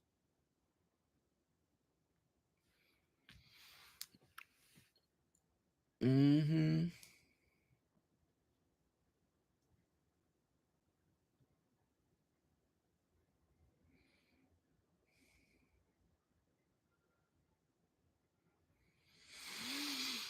And then we used to try to be cool with her, and you problematic. We knew she was problematic, but then she started to get more buzz, and she would be on different stuff. And most folks in the community ain't no haters. We want you to get the shine that you want, that you need, especially if you're talking the right shit. And she started to shift, so we was like, yeah, let get her thing. But sometimes she would be on shit pandering to the cisgender people, and sometimes we would be gently like pushing her in the right direction. And one time she was on the Grapevine. Y'all remember the Grapevine? And she was on the Grapevine, and she was like pandering to cis women, and everybody in the community was calling her out. And so Angelica Ross had said something. She shifted after the Grapevine interview. She had shifted a little bit before that, which is why she got on the Grapevine. She had shifted a little bit before that. And so, but the Grapevine interview, everybody had ate her up. And Angelica Ross had made a post or something. And I can't remember who had said something, but I had said something. And she comes in the comments, and we're basically trying to tell her, like, girl, what you was doing was catering to the cisgender girls and you being weird, blah, blah, blah, blah. And by the end of the conversation, she had told me and Brianna, I don't know if she was talking to Brianna or she was talking to me or she was talking to both of us, but she told us that we wanted to be her. And I'm like, what? It was a gag. I thought it was hilarious. But bitch, who? and I just had known, I just knew too much about her. It just was, at this point, it was crazy because I'm like, you sit and do some of the weirdest shit, like putting fake posts, like she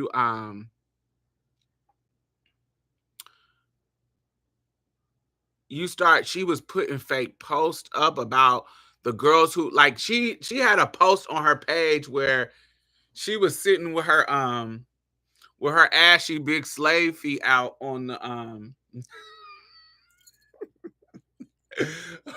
in this picture. And she had the, you know how they put the little Vogue across the top, but she put it in with other people who were really in vogue, like other trans people who were really in vogue. And so she was putting her picture and in the comments, not making any kind of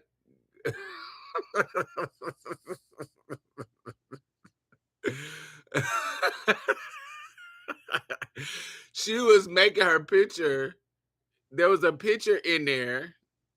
Her picture was in there, but there was nothing in the caption that was like, "Oh, I can't wait till I get this opportunity." She was settling it like she had been in the Vogue too. It was a kiki. I thought it was hilarious. I was like, "Wouldn't nobody put that fucking picture in the fucking Vogue? Get out of here, girl." It was hilarious. All of it was hilarious to me. But that was where we were done.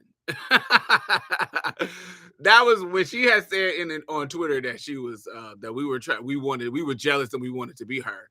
And like I said, I wasn't 100% for sure who she was talking about, but only people that she was atting was me and Brianna.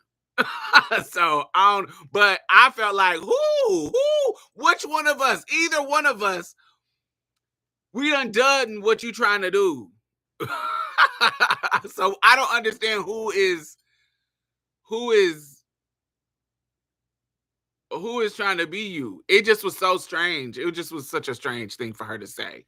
I can understand you mad at the thing.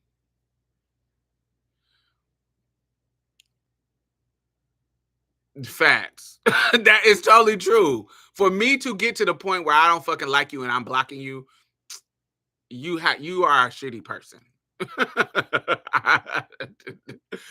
Because there's so many people that, as far as a person, that they never done anything to me, but they fucking weird. But I'm still cool with them, but they fucking weird. Sometimes they do shit that's weird, and I'm still cool with them, and I still will bring them on the show. I still will showcase them. I still will. You know what I'm saying? You have to be a shitty person, and this is the tip of the iceberg. This is the tip of the iceberg.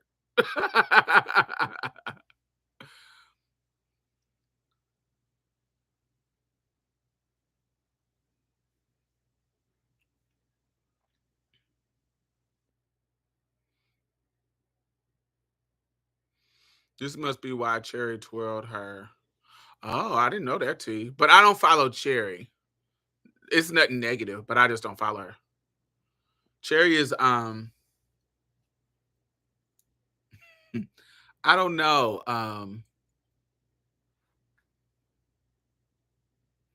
don't know. Cherry has never done anything to me. So I don't, there's no negative beef between us. It's just she's not, there's something about her that's kind of like strange that I don't find it to be entertaining. So I don't watch her. But I've seen Cherry in person. Um I've watched a couple of her little lives on YouTube back in the day, pre-COVID. Um, but I don't follow her, so I don't know anything about Cherry. I don't know. Usually when I hear about Cherry, it's about trade, like it's about her like exposing a piece of trade or something, or arguing with somebody with like a cisgender woman on Bigo. So I don't know much about her. So um I don't know anything about Cherry, so I don't have nothing to do with her. Anything, and I'm not entertained by her, so I never really be. I could back in like pre-COVID, I tuned in a couple of times just to see what she was about. And once I seen what I saw, I was like, oh, okay. I can grasp what type of girl she is. She really has a good heart. Cherry be be on color shit. Cherry is very problematic and anti-black. I'm not about to sit and watch somebody scream at a phone all day, every day. Cherry is colors, and I hate to admit that, but it's true. She is entertaining when she be on one.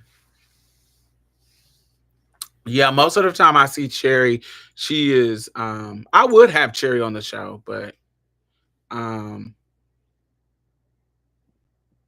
I think I reached out to her once.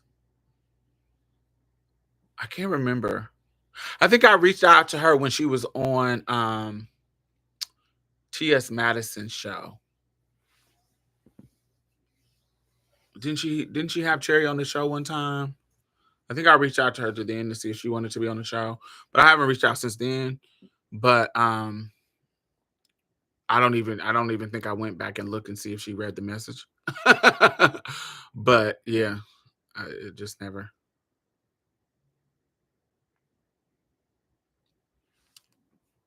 But I didn't know her and Hope got in a fight. What did they get in the fight for? Like in a real fight? Like a fight, or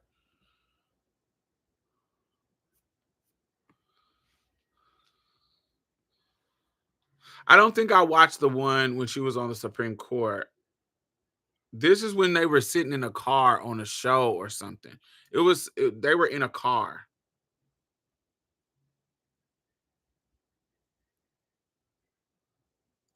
I think it was the Madison experience. I think they were in a car.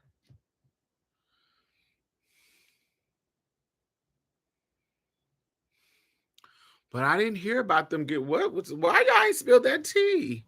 What they get in a fight for? What did they get in a where did they twirl at? Why nobody talked about that tea?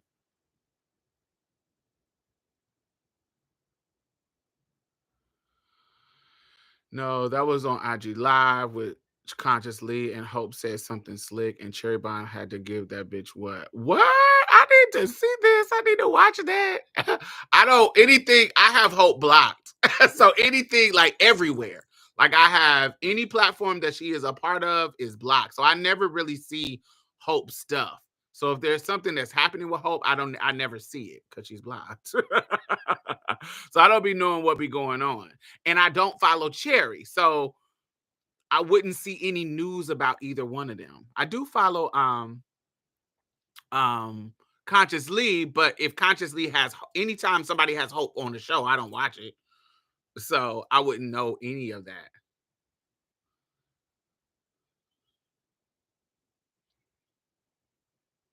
Oh, yeah. I didn't watch T.S. Madison on Fox Soul. I don't support Fox Soul, so I wouldn't have saw that. I support T.S. Madison on her own platform. So I watch her morning show. I watched Fag Talk for the first time recently. She just with the when she gets with the Butch Queens, her Butch Queen side comes out, and she gets too spicy for me to be like, ooh, I have to tune out because she gets too um controversial for me. It'd be giving angry black Butch Queen, and I'd be like, this is problematic what y'all doing. But yeah, like recently when they were talking about prep, when they was talking about Miss Netta, it was some yeah, it was getting too problematic for me. Um, so I had to tune out. But yeah. Greg is another problematic one. My lord, does she have problematic friends? But that's why she doesn't have somebody that pushes her to the next level.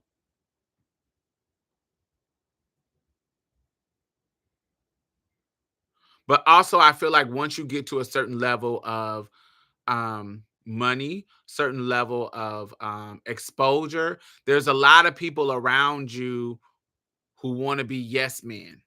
or who want to be access to whatever life that you access that you can give them. So they're not gonna push back to you. She be calling herself a fag, and I'd be like, that ain't far fetched from Madison though, y'all. Like, she made a little shift. Y'all know that. She made a little shift, but that ain't that really ain't that's classic Madison though. Classic, yeah. Like I feel like some Madison, I feel like how Madison thinks about herself is one step away from how Flame thinks about herself. Like it's not exactly how Flame thinks, but it's it's one step away from it. Intentionally not using cis. Yes, that's cisgender pandering. Totally agree. Um, I don't want to say adjacent because adjacent means they're kind of parallel. I feel like Madison considers herself a woman, but I feel like she considers herself there's a level to her, and this is just what I think. There's a level to her that thinks of herself as a souped up fag.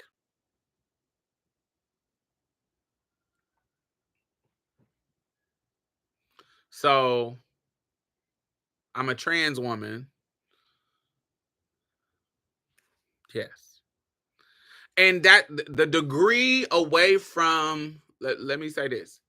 The degree away from Flame, Madison is the same degree away from Flame as Madison is as I'm away from Madison, because I don't consider myself female, but I do consider myself male, but I consider myself a woman. I live the life as a woman. I consider myself a woman of trans experience, but I don't associate with myself being a faggot. I don't consider myself a faggot because I feel like only gay men can be faggots. In the slang term of it. And I don't consider myself a gay man. I don't consider myself a gay man.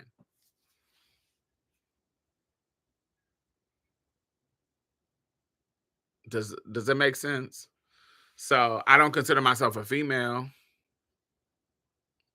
but I don't consider myself a man. I consider myself a woman, but not a female. I hope that makes sense.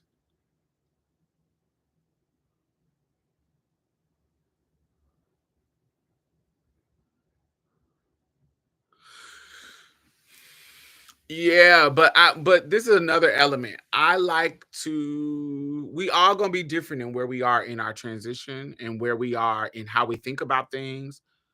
I think that that's what we need. I don't we all That's where other people come in to push back on those kind of conversations.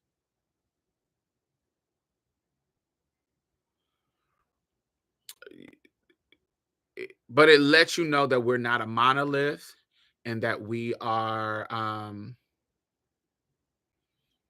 women who have different mindsets about our identity and how what we identify. I have never in my womanhood identified as a butch queen.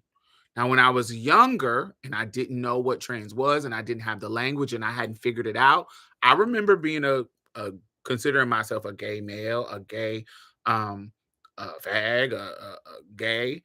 Um, I do consider myself gay in the community, as in like the gay community, not as in a gay male. So sometimes you'll hear me say gay, but what I mean is gay community. I'm one of the gays in regards to that. Y'all get the difference in that? So sometimes I'll use the language gay, but I'm not using it as in I'm a gay male. I'm one of the gays. I'm in the gay community. I'm a queer. Um, I used to hate when Maddie goes out and say and say publicly that she transitioned specifically for men. But if that's her truth, that's her truth. But yeah.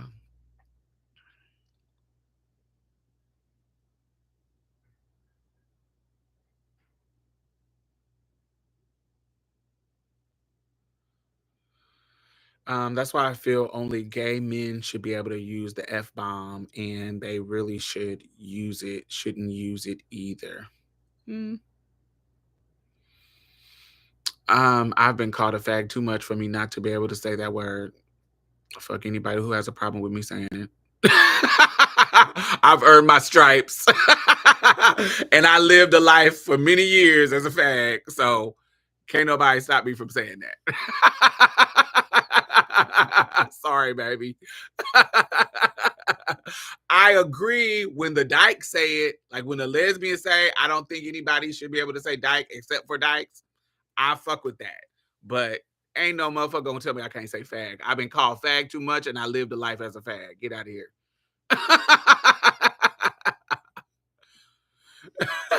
If I can still be called a fag, then I will use it. Yeah, it's a difference for me. I've had the fag experience. So you can't tell me I can't use that word. Now, I don't call gay men I don't call gay men that word as a pejorative anymore. I try to not use that word as a pejorative. I use it just as a word of endearment, or like Butch Queen. I use it in that regard. Um, I used to use it as a pejorative to be negative, but I don't use it like that anymore. Um, my favorite word, like as far as queer people, I love to say bulldagger. I love bulldagger. I would hate for I've never had a lesbian complain about me saying bulldagger though. So I hope they don't ever stop me from saying bulldagger, because I love bulldagger. I love saying that word. That's one of my favorite queer words.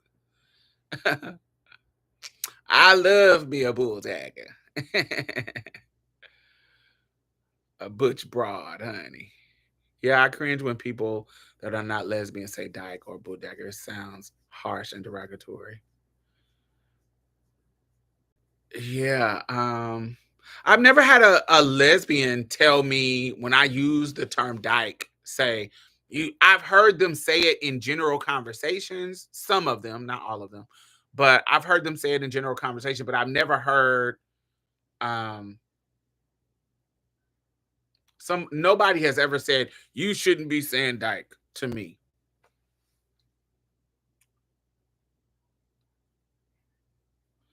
But also, I think of these words kind of like tranny. I'm also of a different generation. I'm not offended by tranny, but some people are. I'm not offended by it. Unless the context is to offend me. But just somebody using the word tranny, um um just somebody using it, I wouldn't, just like in general conversation, I don't think I wouldn't be offended. But I know some girls who don't want you to say it, or it's offensive word. I agree with you, Diamond, including on not using dyke since I'm not one or never had the experience. Yeah, if somebody ever told me that they didn't want me to use it, I would not use it because I'm not a dyke. But I've never had any of my personal friends say, you shouldn't be using dyke. I've never had that.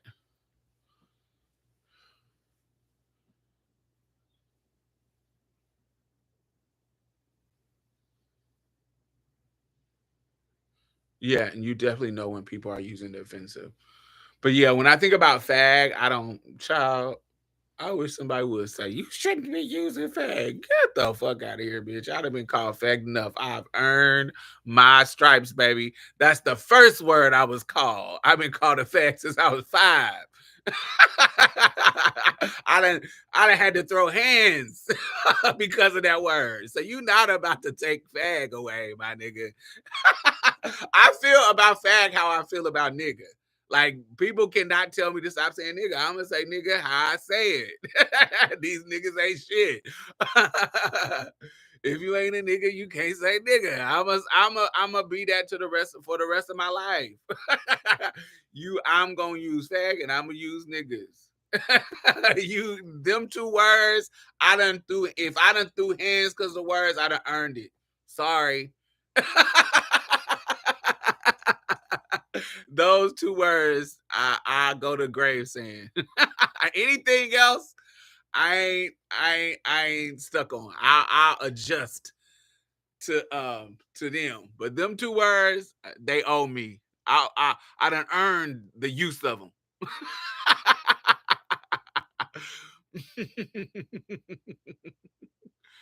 I done earned it. Mm-mm, mm-mm, mm-mm, mm. Um, but what I respect about T.S. Madison is she is authentically her, and if you sit down and talk to her, you will. She may not move herself, but she will at least acknowledge. Oh, I understand what you're saying, and because I've had long, deep conversations with Madison, we have been on the phone and like cutting it up and doing our thing. So Um, she'll move some, or she won't move in her own personal thoughts, but she'll mention, well, this is how I think. Now I know other trans people may disagree, blah blah blah blah blah blah blah, but this is what it is. And I appreciate that. One of the things about Flame Monroe that what I don't like is there's a difference between saying I think like this. Now other trans people don't, but I think like this, as opposed to what Flame does, and she says, as opposed in her saying, "Oh, I ain't like them other crazy trannies. I'm like this." I think that that's problematic. I think you don't need to throw us under the bus to state your points of view. You can say, I think like this. There's other trans people that don't think like this. I feel like as Diamond, I do it all the time. If there's something that I feel like I don't align with the trans community about, I say, I don't align with the trans community about this. This is what I feel, and this is why they think how they think. This is why they think this, and this is why I think like this. Even the whole I don't consider myself female. There's some trans women that consider themselves female. I don't. I feel that is delusional. I think but they feel like that because that's a part of their journey, the language that they accept about themselves. There's a part, you get what I'm saying? I think it's okay for you to be different, but make sure if you have a platform, you acknowledge the difference and that nuance and understand that I am not speaking for the whole trans community. And there's a difference between saying I'm not speaking for the whole trans community. You can't say that, then say I'm not these other crazy trannies. I think that's problematic.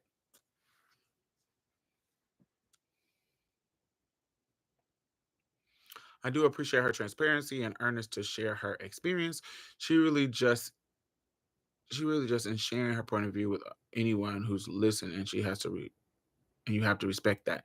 Flame is a pick me, and I will routinely go back to Marsha's play episode when you booed her. Yeah. Yeah, and I think there's a difference between being a trans person who has a unique point of view that is kind of like an outlier in the community, as opposed to being a trans pick me. Because pick me, you are shitting on the community to get clout with the cis folks. That's what pick me is.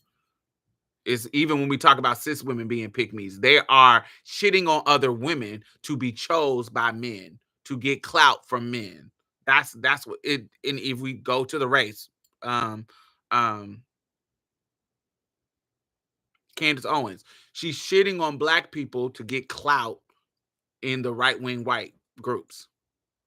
That's what a pick me to me is. Like you have to be shitting on other people for you to get chose.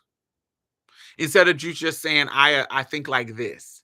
And this is different from the other parts of the other communities that I'm in or a community that I'm part of. This is where I don't align and blah, blah, blah, blah, blah, blah. I think it's okay for you not to agree. I think it's important for us to have dialogue in regards to that. I do. I think so.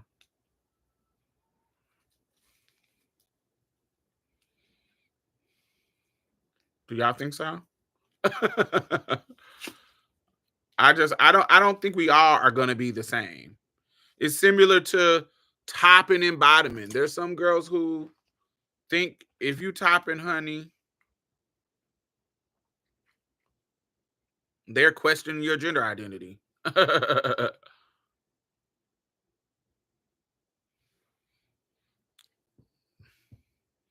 But where we are in our journey in regards to our bodies and our acceptance of our bodies and our sexuality is going to be different. And I don't think it's cool for me to shit on you if I do something different with my body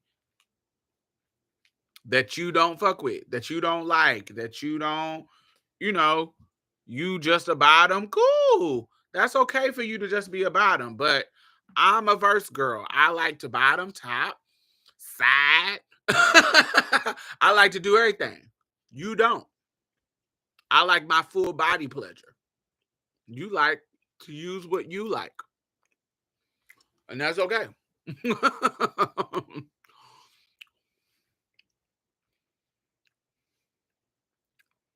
But I don't need to shit on you. I don't need to make your sexual preferences or your body parts or your stance on community an invalidation of your womanhood.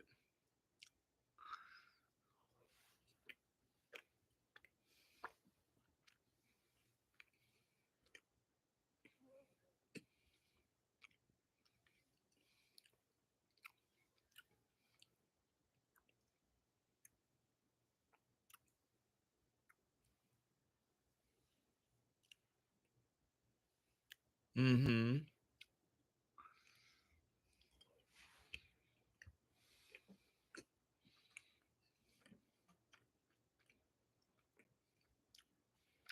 Now I want you to make sense. Now, sometimes people don't be making sense. When you're talking about us, I want you to make sense. Because then I'm going to push back and be like, what? You don't make sense, darling.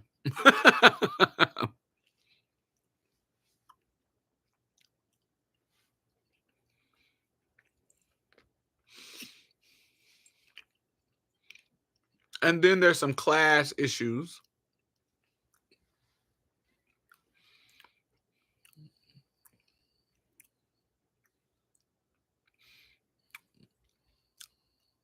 There's some class issues that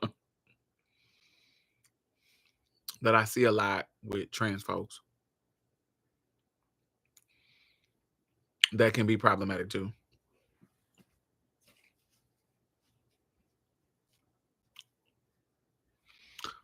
There's some girls that are broke.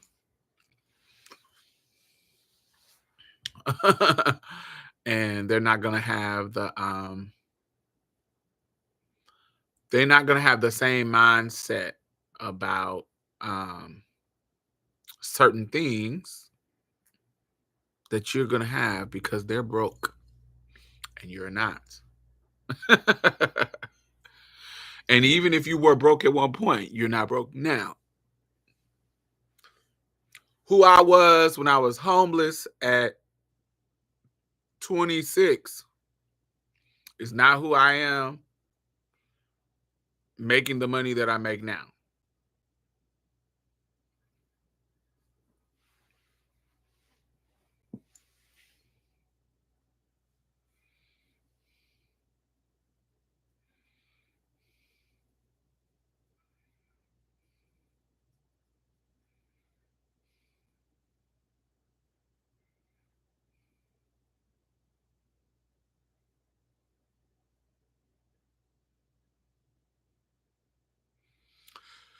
So we have to be careful how we judge people when it comes to choices they're making because we don't know. I think there was this conversation about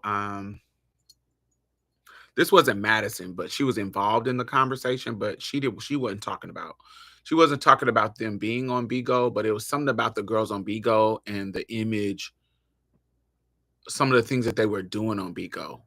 Cause I guess I don't be on Bigo like that, y'all. So I don't know what Bigo be giving, but from what I'm to understand and what I've saw when I do see it, it feels like the Zeus network of internet platforms. They be fighting, they be arguing, and it just feels like the ghetto. And that may be a classist thing to say. But it feels like the ghetto. It feels like Zeus. That's what it feels like. It feels like a bunch of banji shit going on.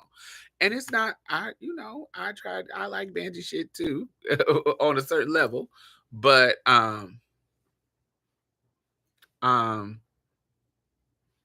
yeah, that's what it feels like. The bad parts of the ghetto.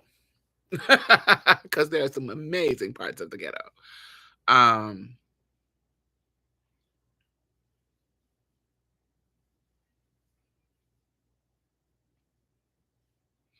Bigo is like MMA, no holds barred.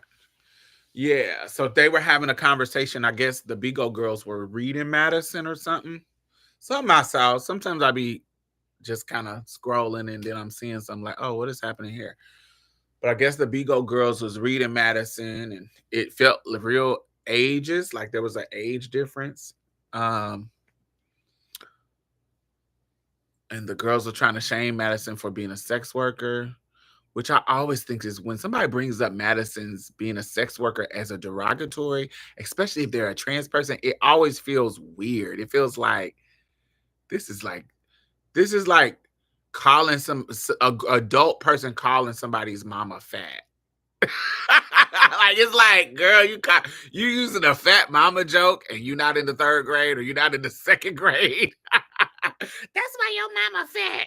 That's what it feels like. It feels like so inappropriate, like not funny at all. Like this is not an insult that's funny. I don't know. It just feels like it's such a low. Like the if we're talking about the low hanging fruit, it ain't even the low hanging fruit. It's the fruit that's like on the ground and rotten. So you gonna pick that up?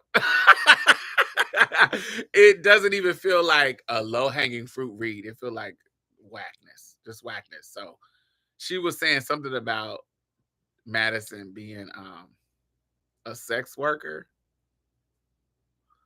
and when I met you, it was with your dick swinging, and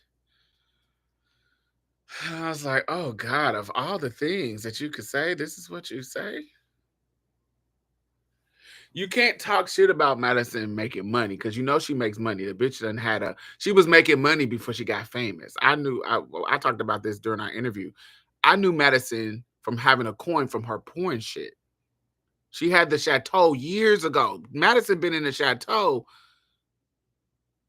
I don't know when she moved in. It had to be like early 2000, like 2002, 2003. I don't know. I don't know which year it was, but I know I met her in 2003 and she had the chateau. You see what I'm saying? And it was coined from her sex work stuff. So she done been in a house upgraded and da da da da da, making her first million off of sex work.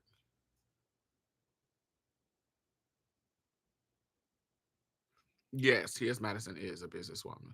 She was a businesswoman before she was popular.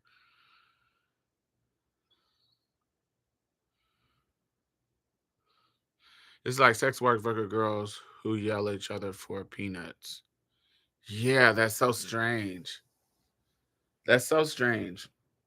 Especially if you especially if you're making it the point you're trying to make is like on some self-respect stuff. I never understand that.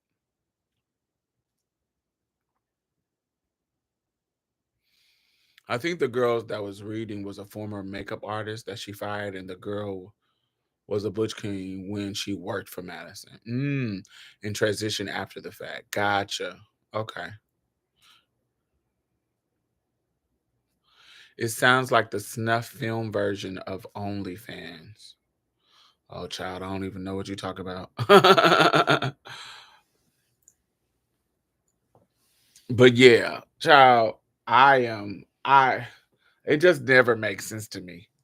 But the sex work, and maybe because I'm biased because I was a sex worker, but I've usually the girls who talk shit about sex workers, they and this may be a classist thing, y'all, but they be broke. I be thinking like you might need to be a sex worker, baby. You broke. Every week you putting up a GoFundMe or putting up your cash app to get help. Or or to you living in a kaya in a kaya basement of your grandma's or something. I don't know. You're not in your own shit. You're not in your own apartment. You living with a million roommates. It just it's you might want to be a sex worker, baby, for a little bit to come up.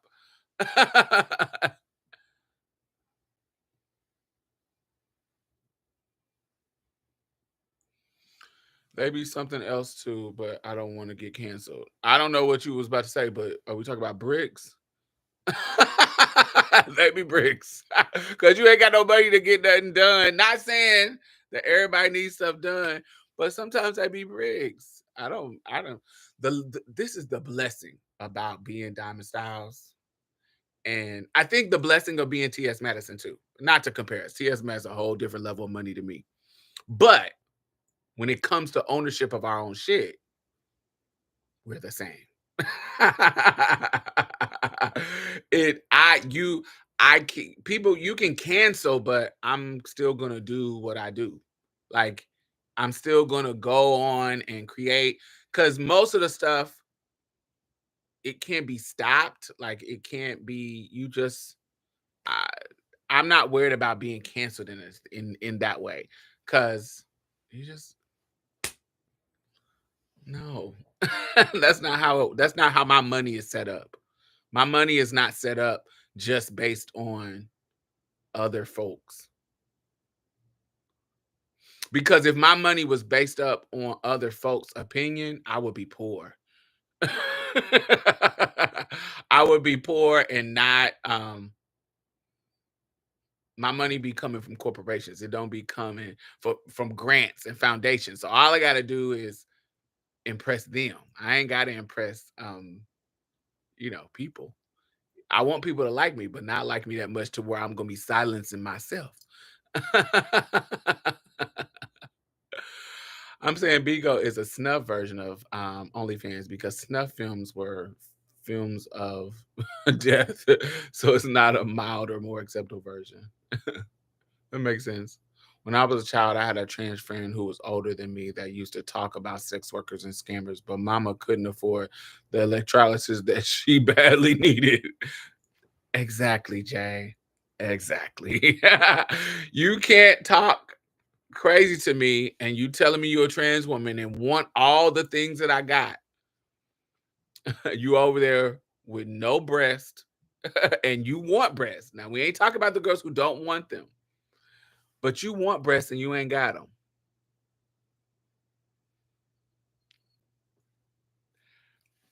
But you worried about the sex workers getting money and you having sex. That's the caveat. It'd be different if you were a virgin and you saving yourself for marriage and blah blah. You out here having sex for free and still broke and still ain't got no titties. You ain't got no you don't have sense enough to try to get some coins from a nigga, but you will have a wet ass.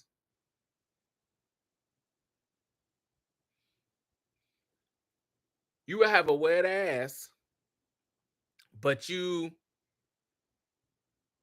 worried about a sex worker getting money and calling that no self-respect, but you having sex for free and not getting nothing out of it.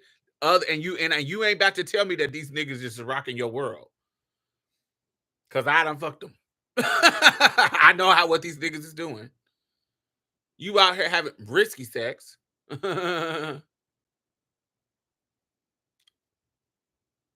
But you talking about self-respect? A girl taking money is disrespecting herself, but you fucking for free is not. It never makes sense to me. It never makes sense. It's always the girls that I'm like, but you having sex with these tranny chasers who's paying the girls for free. Who looks stupid? You. When I was 18, I met this hot guy and he was like, here's some cash. You need to be getting paid off this. I was so shocked. Work. As it should be. I don't know if it's the same for others, but I feel like sex work sometimes help you accept yourself a bit more because you find out quick that there's a lot more men out here checking for you as a trans woman. It did for me, Ricky. Ricky, it really helped me.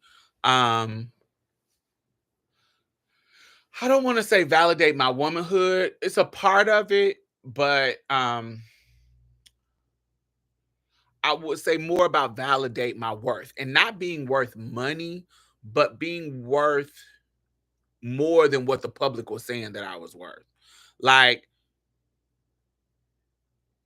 I learned because the world was telling me you're a trans woman, you'll never be a woman, you'll never be beautiful, you got big hands, you got big feet, you'll never be nothing. Everybody gonna always be able to tell, gonna always be able to clock you, gonna always be able to It was all this negative stuff about me being a woman, me being a woman. This is what the world was telling me. But these dudes were giving me thousands of dollars. The least amount I was getting was 150. But some of them was giving me, I think the most I've ever gotten from one trick was 15K, and they're flying me out to a certain place for a couple of like a week.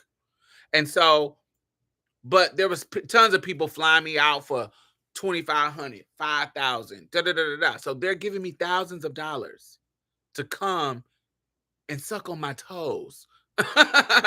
And they're doing it exactly where my transition is now.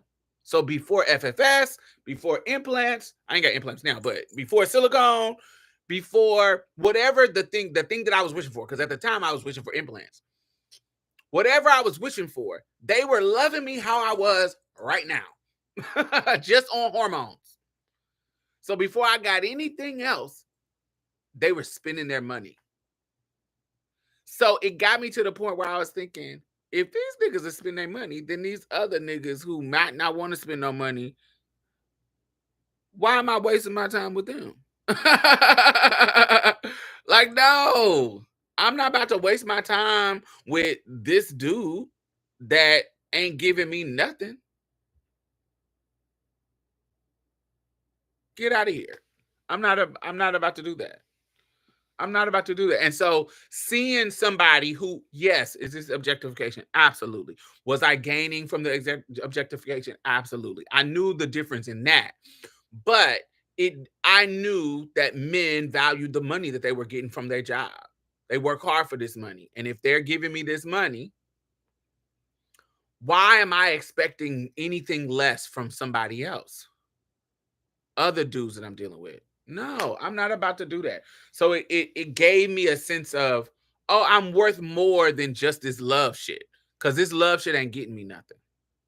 This messing with dudes for love and care just because he's showing me some attention, that wouldn't get me nowhere. Because it'd be different if those things were turning into healthy relationships, but they weren't. They were turning into basically long-term free fucking dates because I still was fulfilling a fantasy for them. They just had to spend more time with me and waste more of my time for me to be able to mess around with them. When I could have spent that time with a fucking date with some coins. So I don't want to say it validated my womanhood, but it definitely gave me a confidence to say, if I can make all this money from these niggas, you can bring something to the table too. You can bring something to the table, bruh.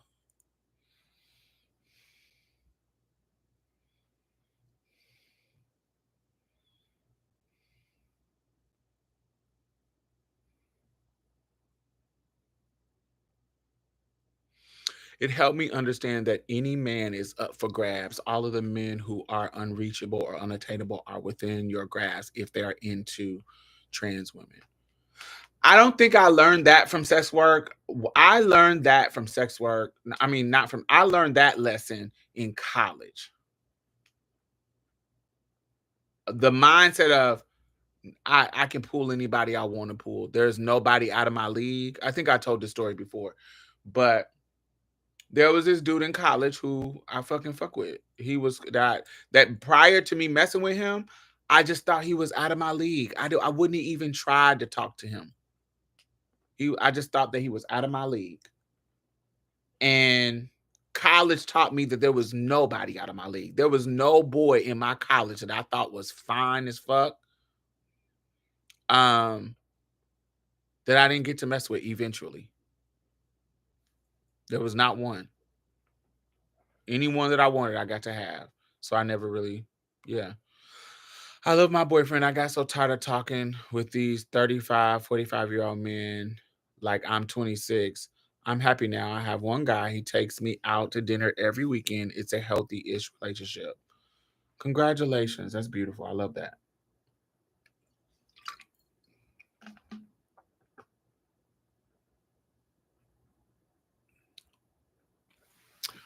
Amen.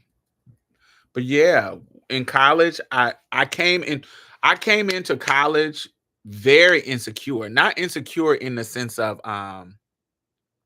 internally, but I just wasn't as advanced in my womanhood. Um I had been on hormones for a minute, so I was soft and you get what I'm saying? I was cool, but I just didn't have all the things I wanted in regards to my physical transition. And so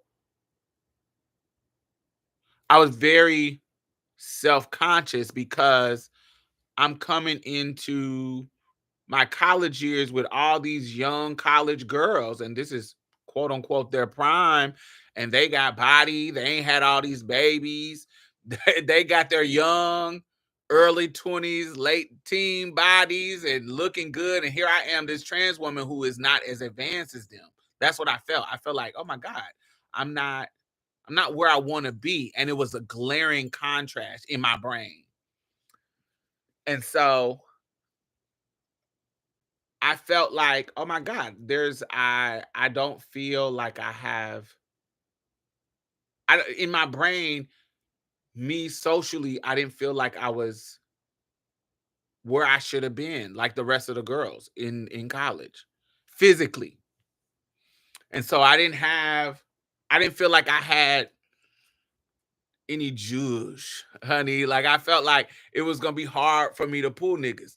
But that's what I thought before I came.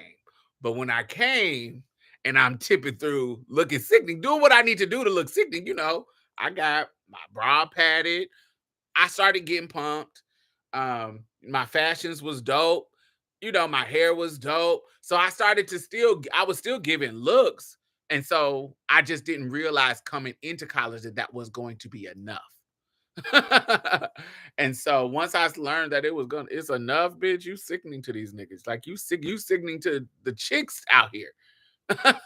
Like it was so many cisgender girls that was like, you one of the bad bitches in the school. Like you ain't just like a regular degular motherfucker. You one of the bad bitches. You walk around here in fashion, in get selling looks and looking good. So you ain't just no regular ass bitch. Like it would be cisgender women giving me those kind of rides. And so it gave me the confidence to be like, oh, I might be doing a little something because I was a bad bitch. I was like, yeah, I'm giving you fashions, I'm giving you a look, I'm giving you something. And so, and niggas was responding to it. And so it just gave me, it taught me the lesson that you described, Brianna. It taught me, I can have anybody I want. I just, and I should have known that in high school because even in high school, I was having anybody I wanted. But I put too much emphasis on body parts, thinking that I needed all the body parts, but you don't. You need the swag. It's very I don't know. Like niggas have told me when it's a swag that you come in. You coming in with a if you let me in the room, I can woo a motherfucker. Now, if he the type of motherfucker that if you or him or anybody, the type that doesn't even want me to be in the space and don't let me comfortably be myself in the space, then you can kind of stifle my swag because I can't even get in here. I can't get in to where they get a taste of me. But if you let me in the space and I can come just be diamond, oh, I'm a woo a nigga. A nigga is gonna fall for me because I'm a real ass bitch. I'm a real ass bitch, and niggas relate, especially black men who is like hood, regular, cool ass dudes. They gonna relate to me. They gonna fuck with me. They gonna be cool. They gonna be like, oh, I like her. She cool. That's the vibe they gonna get. They gonna get my swag if you let me in the space. That's the shit that's the shit that was the problem.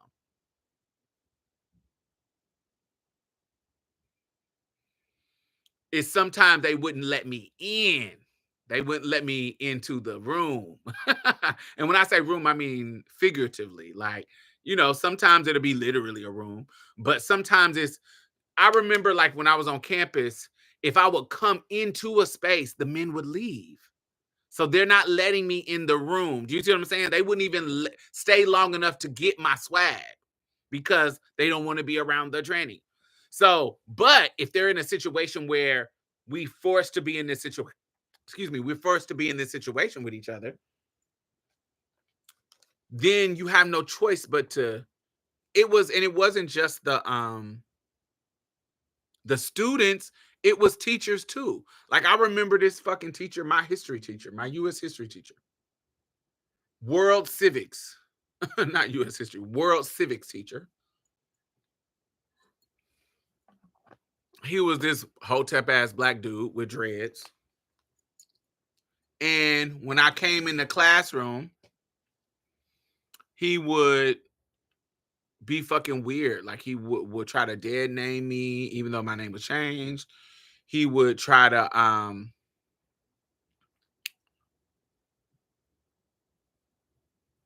he just was late. He just was tired. But I'm in this room. This is my class, and I'm not leaving, and I'm participating, and I don't have like I also don't have the lack of confidence to participate. Because some trans people, they'll come in the room and they'll be quiet. I'm not that girl. I'm gonna come in the room and show you I got some intelligence too. So I'm gonna come in the room. I'm not gonna be loud and boisterous. I'm not gonna be that. But I'm gonna participate in the whatever we're doing in regard to our education. I'm gonna participate. I'm not gonna be scared to raise my hand and answer a question. I'm not gonna be scared to raise my hand and ask a question. I'm going to participate in the conversation. I have enough confidence to do that. And when you're in a space with an educator, most of the time educators like that. They like you to participate in the conversation, especially if you are an intelligent person. And so this dude, this professor, by the end of my course with him, I had won him over because I was acing his test. I had the best grade point average in that particular class. So he couldn't do nothing but respect it. So much so by the end, he was giving me all the fucking rides, even though in the beginning he was acting fucking weird. But you had to let me in. And I think that's what I learned in college. I learned in college that once if I'm in there, I can sell it. Cause I'm not coming in talking like Caitlyn Jenner. You know what I'm saying? I'm fish, girl. So I'm gonna come in with a Southern church lady charm. I'm gonna be respectful. I'm gonna, yes, ma'am, yes, sir. I'm giving you all the respect of an adult. It's nothing about me that's gonna call because that's one thing that I learned in church. I know how to sell older people, because older people love respectful especially if you in the South. They love respectful motherfuckers. So if you come in with that church respect, hi guys. I feel like Caitlyn Jenner sounds like a transatlantic newscaster. There's a if y'all remember transatlantic, not trans as in transgender, but transatlantic. There is a transatlantic accent that that people used to use on the radio back in the day, like in the 50s and the 60s. And she sounds like a transatlantic newscaster. Let me see if I can find it and play it for y'all.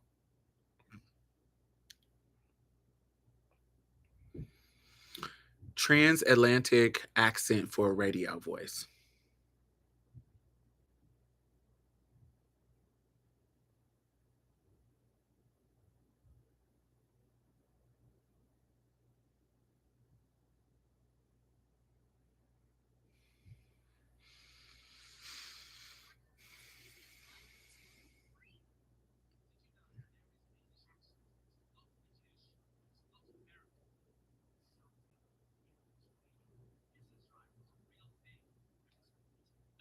Transatlantic accent or the mid-Atlantic accent, as if the inhabitants came from an island in the middle of the Atlantic. If you're learning English and you can't decide whether to learn British or American pronunciation, well, why not have both at the same time? Today on Let Them Talk TV, you will learn the fascinating history of the transatlantic accent. And then, with the help of my friend and colleague Jack, we'll dive into its phonetics and we'll teach you. When I was a kid, I used to watch lots of old movies on TV. When I say old, I hate when people do this. Get to the point. First British wireless station to receive American voice. From over 3,000 miles of land and ocean, words spoken in America are heard by Captain West of the British Broadcasting Corporation. And then messages relayed to all receiving. That's the transatlantic voice.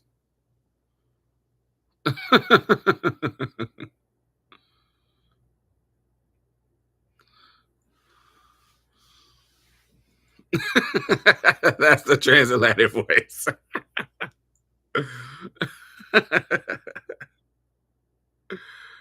When Betsy tasted Folgers and realized how wonderful coffee could be, this is a she knew female how version. wasteful it was to buy a lesser flavored brand that doesn't pay you back in real coffee enjoyment. Profit from Betsy's experience. Try mountain-grown Folgers coffee at your house. That's the female version.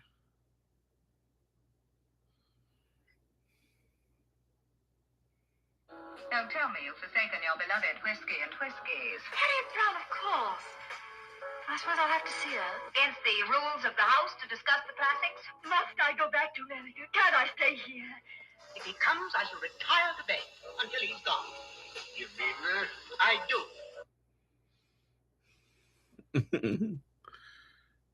I think it sounds dope. I think it sounds dope, but it's super manly for the boys.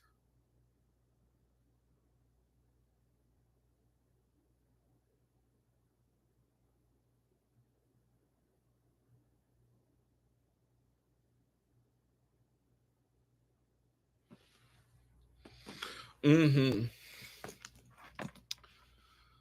But yes, anyway, y'all got me thinking about Caitlyn Jenner and her voice. She also sounds like it's transatlantic, but it also is like a Chicago mobster. Look at here, see. It's also like Al Capone or something.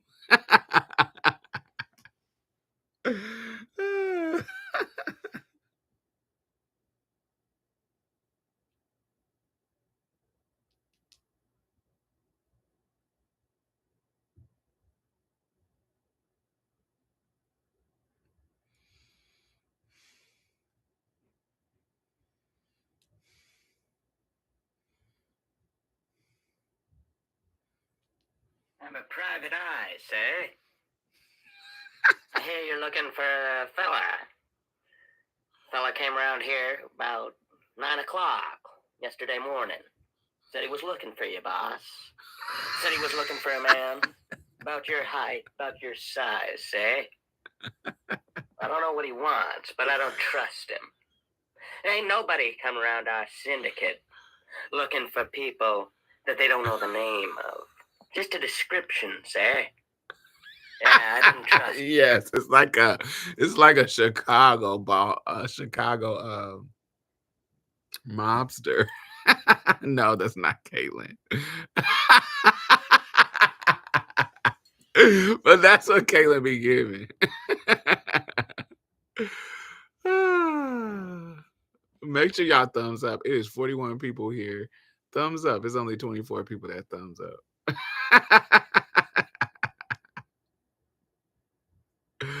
Yeah, it is something that gags me. Hey, Miss Polk, how are you? Merry Christmas, you filthy animal. Yes. Yes.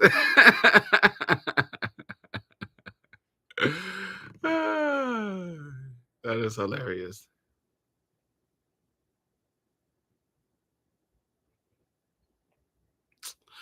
When they don't let you in the room, ignore them and they still eventually come like a moth to a flame. Sometimes, usually.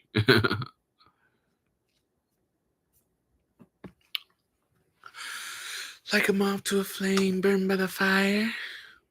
Oh, y'all see my new hat?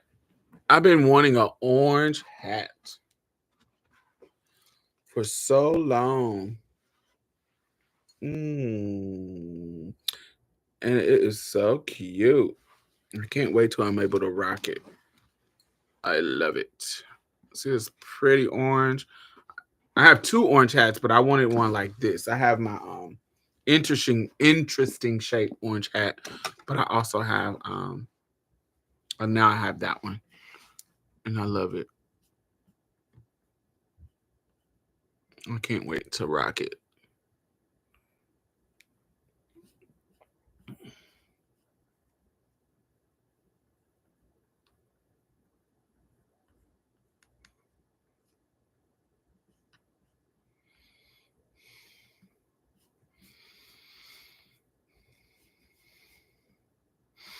Oh, do y'all have a favorite bag? Let me show y'all let me show y'all this Fendi bag.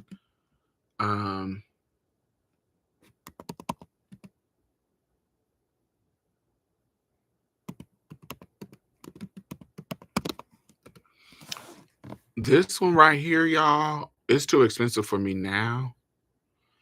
But if somebody buys it and put it on consignment,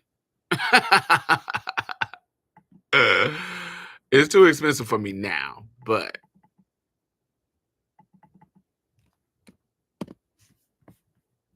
I can't spend this much money on it. But I love this bag. Oh, this is too. Oh, it's too. That link is too.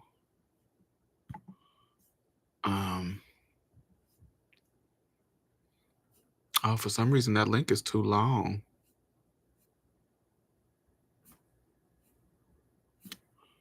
Oh, I don't know how to make it shorter.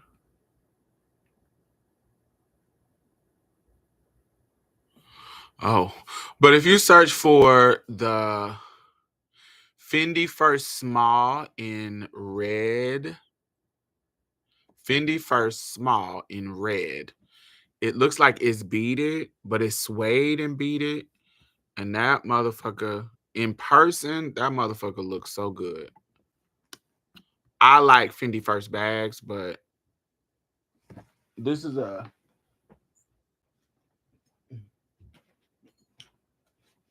Fendi First.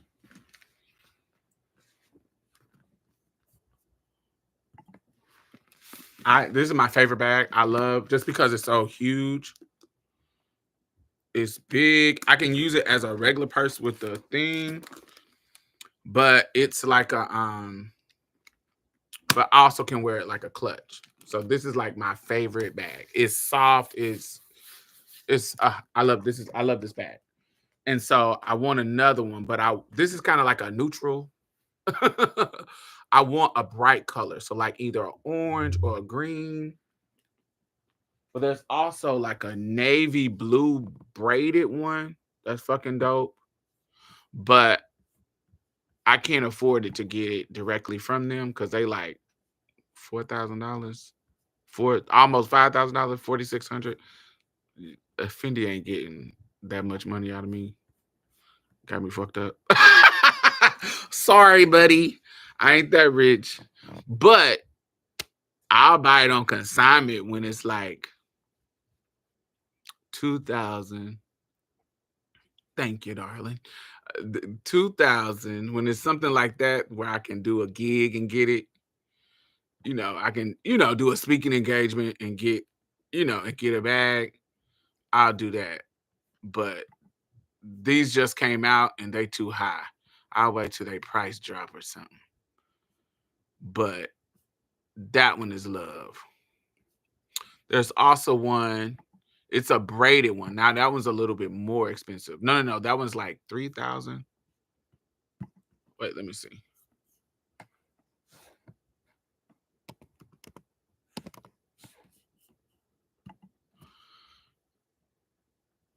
They have there's a braided one that is, ooh, this one is fire. Ooh. Yeah, if you go on the Fendi website, it's called the Fendi First something. There's a navy blue one with some crystals on the strap. So this part right here is navy blue, but it on this strap right here, it's like some Swarovski crystals on it. That's fucking dope. That's sickening.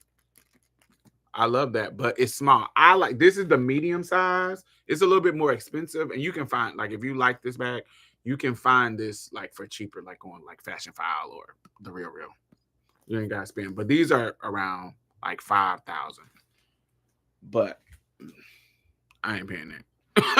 I'm gonna wait till it come down because I get stuff not just because I'm not the fresh off the runway girl. I'm not that rich yet, but I also be falling in love with stuff that don't be super popular. And so this bag is popular enough, but usually the Peekaboo is usually more expensive because the Peekaboo is real much higher. But that one is popular enough, but you can find them, 2,200, between 22,000 and 2,500. And I love it. But this blue one is fire. But they make the more interesting colors in the small ones, not in the big ones. And so I don't like that. They got a croc version for 25,000. I wish I was that rich. I'm not that rich, baby. But the braided ones are 46, and they're like I like the blue braided ones.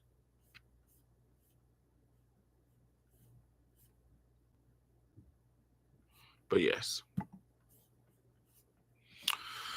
But anyway, y'all, I just wanted to show. I thought I was gonna be able to show y'all that. But all right, we've been on here for 3 hours. I'm about to. Have y'all been watching Fallout? I need to watch Fallout. Fallout is so good. It's on Prime. It's so good. It's already out. Y'all can watch all of the episodes. It's 8 episodes. It's so good. Y'all need to watch it. It's based on the video game that Bethesda put out years ago. It's called Fallout, and it's so good. Y'all need to watch it. Yeah.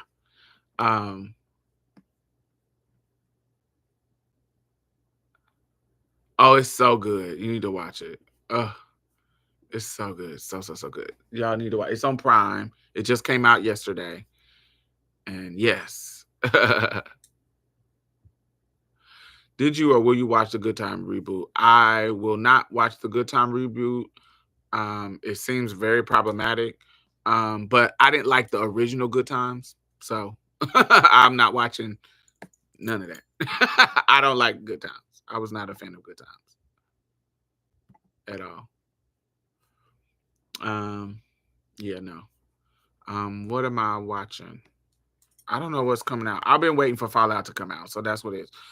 All my shows that I want to come out, they fucking are postponed because of that strike. So Handmaid's Tale don't come out till fucking 2025, the last season. So I'm waiting for that. House of Dragon does come out in June. So season 2 of House of Dragon comes out in June. Parasite the Grey. I haven't heard of that. But House of Dragon comes out in June, so I'm waiting for that because that's my shit.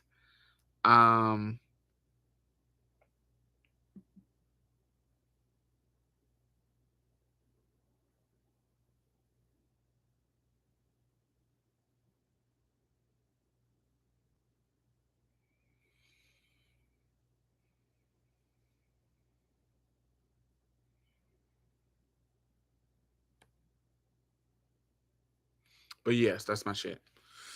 But all right, y'all. Thumbs up. I will chat with y'all later. And see y'all next Friday. Bye.